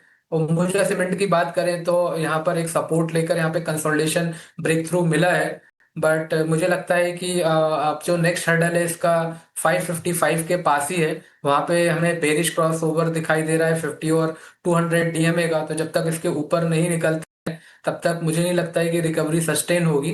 हाँ, अगर एक बार ये 556 के ऊपर सस्टेन होता है, देन आफ्टर स्टेबिलिटी आती हुई दिखाई दे सकती है, वहां से स्टॉक फिर 585 600 के मोमेंटम को रिगेन कर सकता है। बट अभी फिलहाल मुझे नहीं लगता है कि इसमें फर्दर तेजी देखने को मिल सकती है। ठीक है, अंबुजा सीमेंट को लेकर ये व्यू है। आगे तेजी की उम्मीद नहीं लग रही है लक्ष्मीकांत जी को। केपीआई ग्रीन को लेकर एक खबर आ रही है कि 17 दिसंबर को कंपनी का बोर्ड पूंजी जुटाने पर विचार करेगा। ठीक है, थोड़ा सपोर्ट मिल रहा है इस खबर से शेयर को। देखते हैं कि कितनी रकम जुटाने पर क्या रूट होगा, इसके डिटेल्स आगे अवेटेड होंगे। लेकिन होनासा कंज्यूमर जो कि मामा अर्थ की पेरेंट कंपनी है, अब ये नए बिजनेस में एंट्री कर रही है और इसके लिए कंपनी ने रेजिनाल्ड मेन की पेरेंट बीटीएम वेंचर्स का अधिग्रहण किया है। कितने की ये डील है, होनासा कंज्यूमर को क्या फायदे होंगे, ये जरा समझते हैं। हमारी सहयोगी स्नेही शाह हमारे साथ जुड़ गई हैं। स्नेही, बताइए क्या डिटेल्स हैं आपके पास और कितना पॉजिटिव है कंपनी के लिए ये? जी बिल्कुल, होनासा कंज्यूमर ने एक एक्विजिशन किया है जिसके दम पर अब वो पुरुषों के पर्सनल केयर स्पेस में, मेंस पर्सनल केयर स्पेस में अब वो फोरे कर चुके हैं। उन्होंने बीटीएम वेंचर्स प्राइवेट लिमिटेड को अक्वायर किया है जो कि रीजनल मेन करके एक ब्रांड का पेरेंट है। इसके पीछे रैशनल क्या है? इस एक्विजिशन से होनासा को कैटेगरी, चैनल और ज्योग्राफी एक्सपेंशन देखने को मिलेगा। Indian main personal care market जो है वो 40,000 करोड़ से भी ज़्यादा की ग्रोथ की उम्मीद है वहाँ पर 2032 तक। तो ये काफ़ी अच्छी अपॉर्चुनिटी है होनासा कंज्यूमर के लिए। और ये जो उनका एक्विजिशन है ये होनासा कंज्यूमर के साउथ इंडिया के प्रेजेंस में उनको काफ़ी हेल्प करेगा, क्योंकि रीजनल मेन का जो मोस्ट ऑफ द रेवेन्यू आता है, मेजॉरिटी रेवेन्यू वो साउथ ऑफ इंडिया से आता है। इस ब्रांड के बारे में थोड़ा सा जान लेते हैं। रीजनल मेन अगस्त 2022 में शुरू किया त्रिशा रेड्डी तलसानी ने।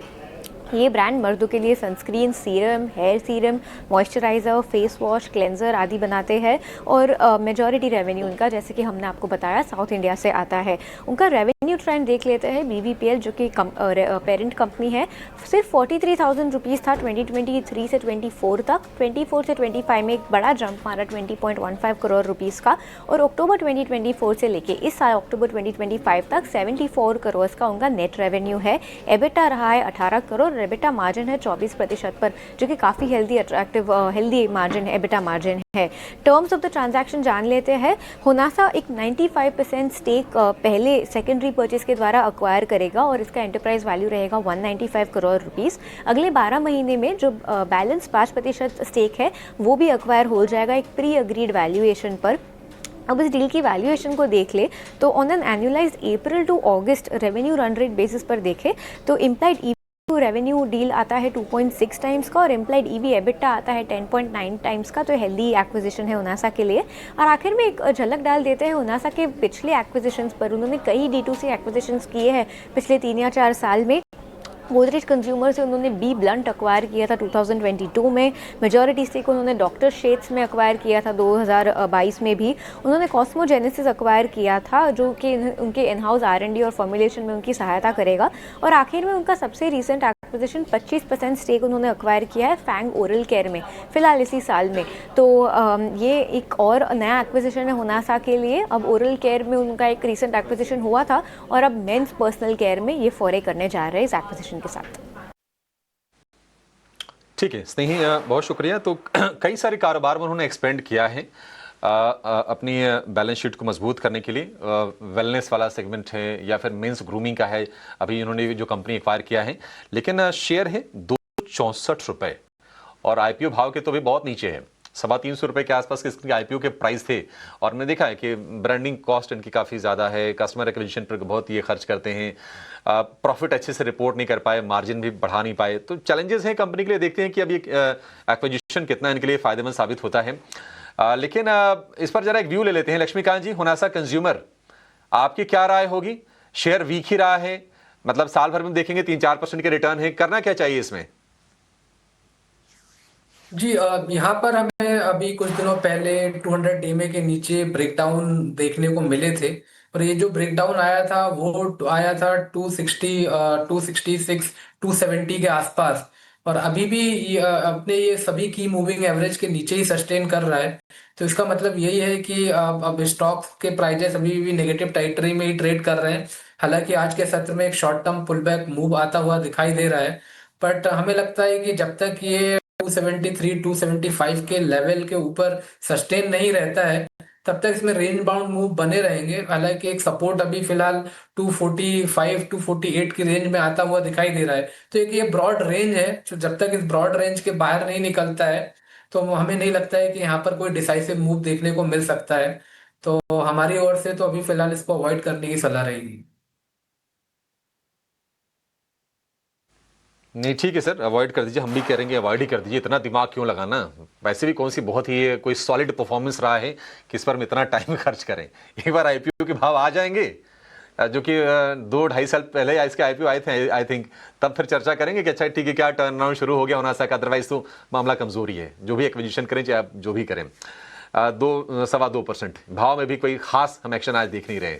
चलिए इस शो को तो यहाँ पर समाप्त करेंगे। बाजार में तेजी बढ़िया है, निफ्टी अपने 100 अंक गेंस को टिका के 26,000 के ऊपर बना हुआ है और निफ्टी जो तेजी है 250 अंकों के आसपास की, ऊपरी स्वरों से थोड़ा सा प्रेशर हम देख रहे हैं। लक्ष्मीकांत जी बहुत शुक्रिया आपका समय देने के लिए और तमाम शेयरों पर हमें हमारे दर्शकों को गाइड करने के लिए। चलिए अब सीधे एक काम करते हैं, हेडलाइंस से कर लेते हैं 10 के बाजार की शुरुआत।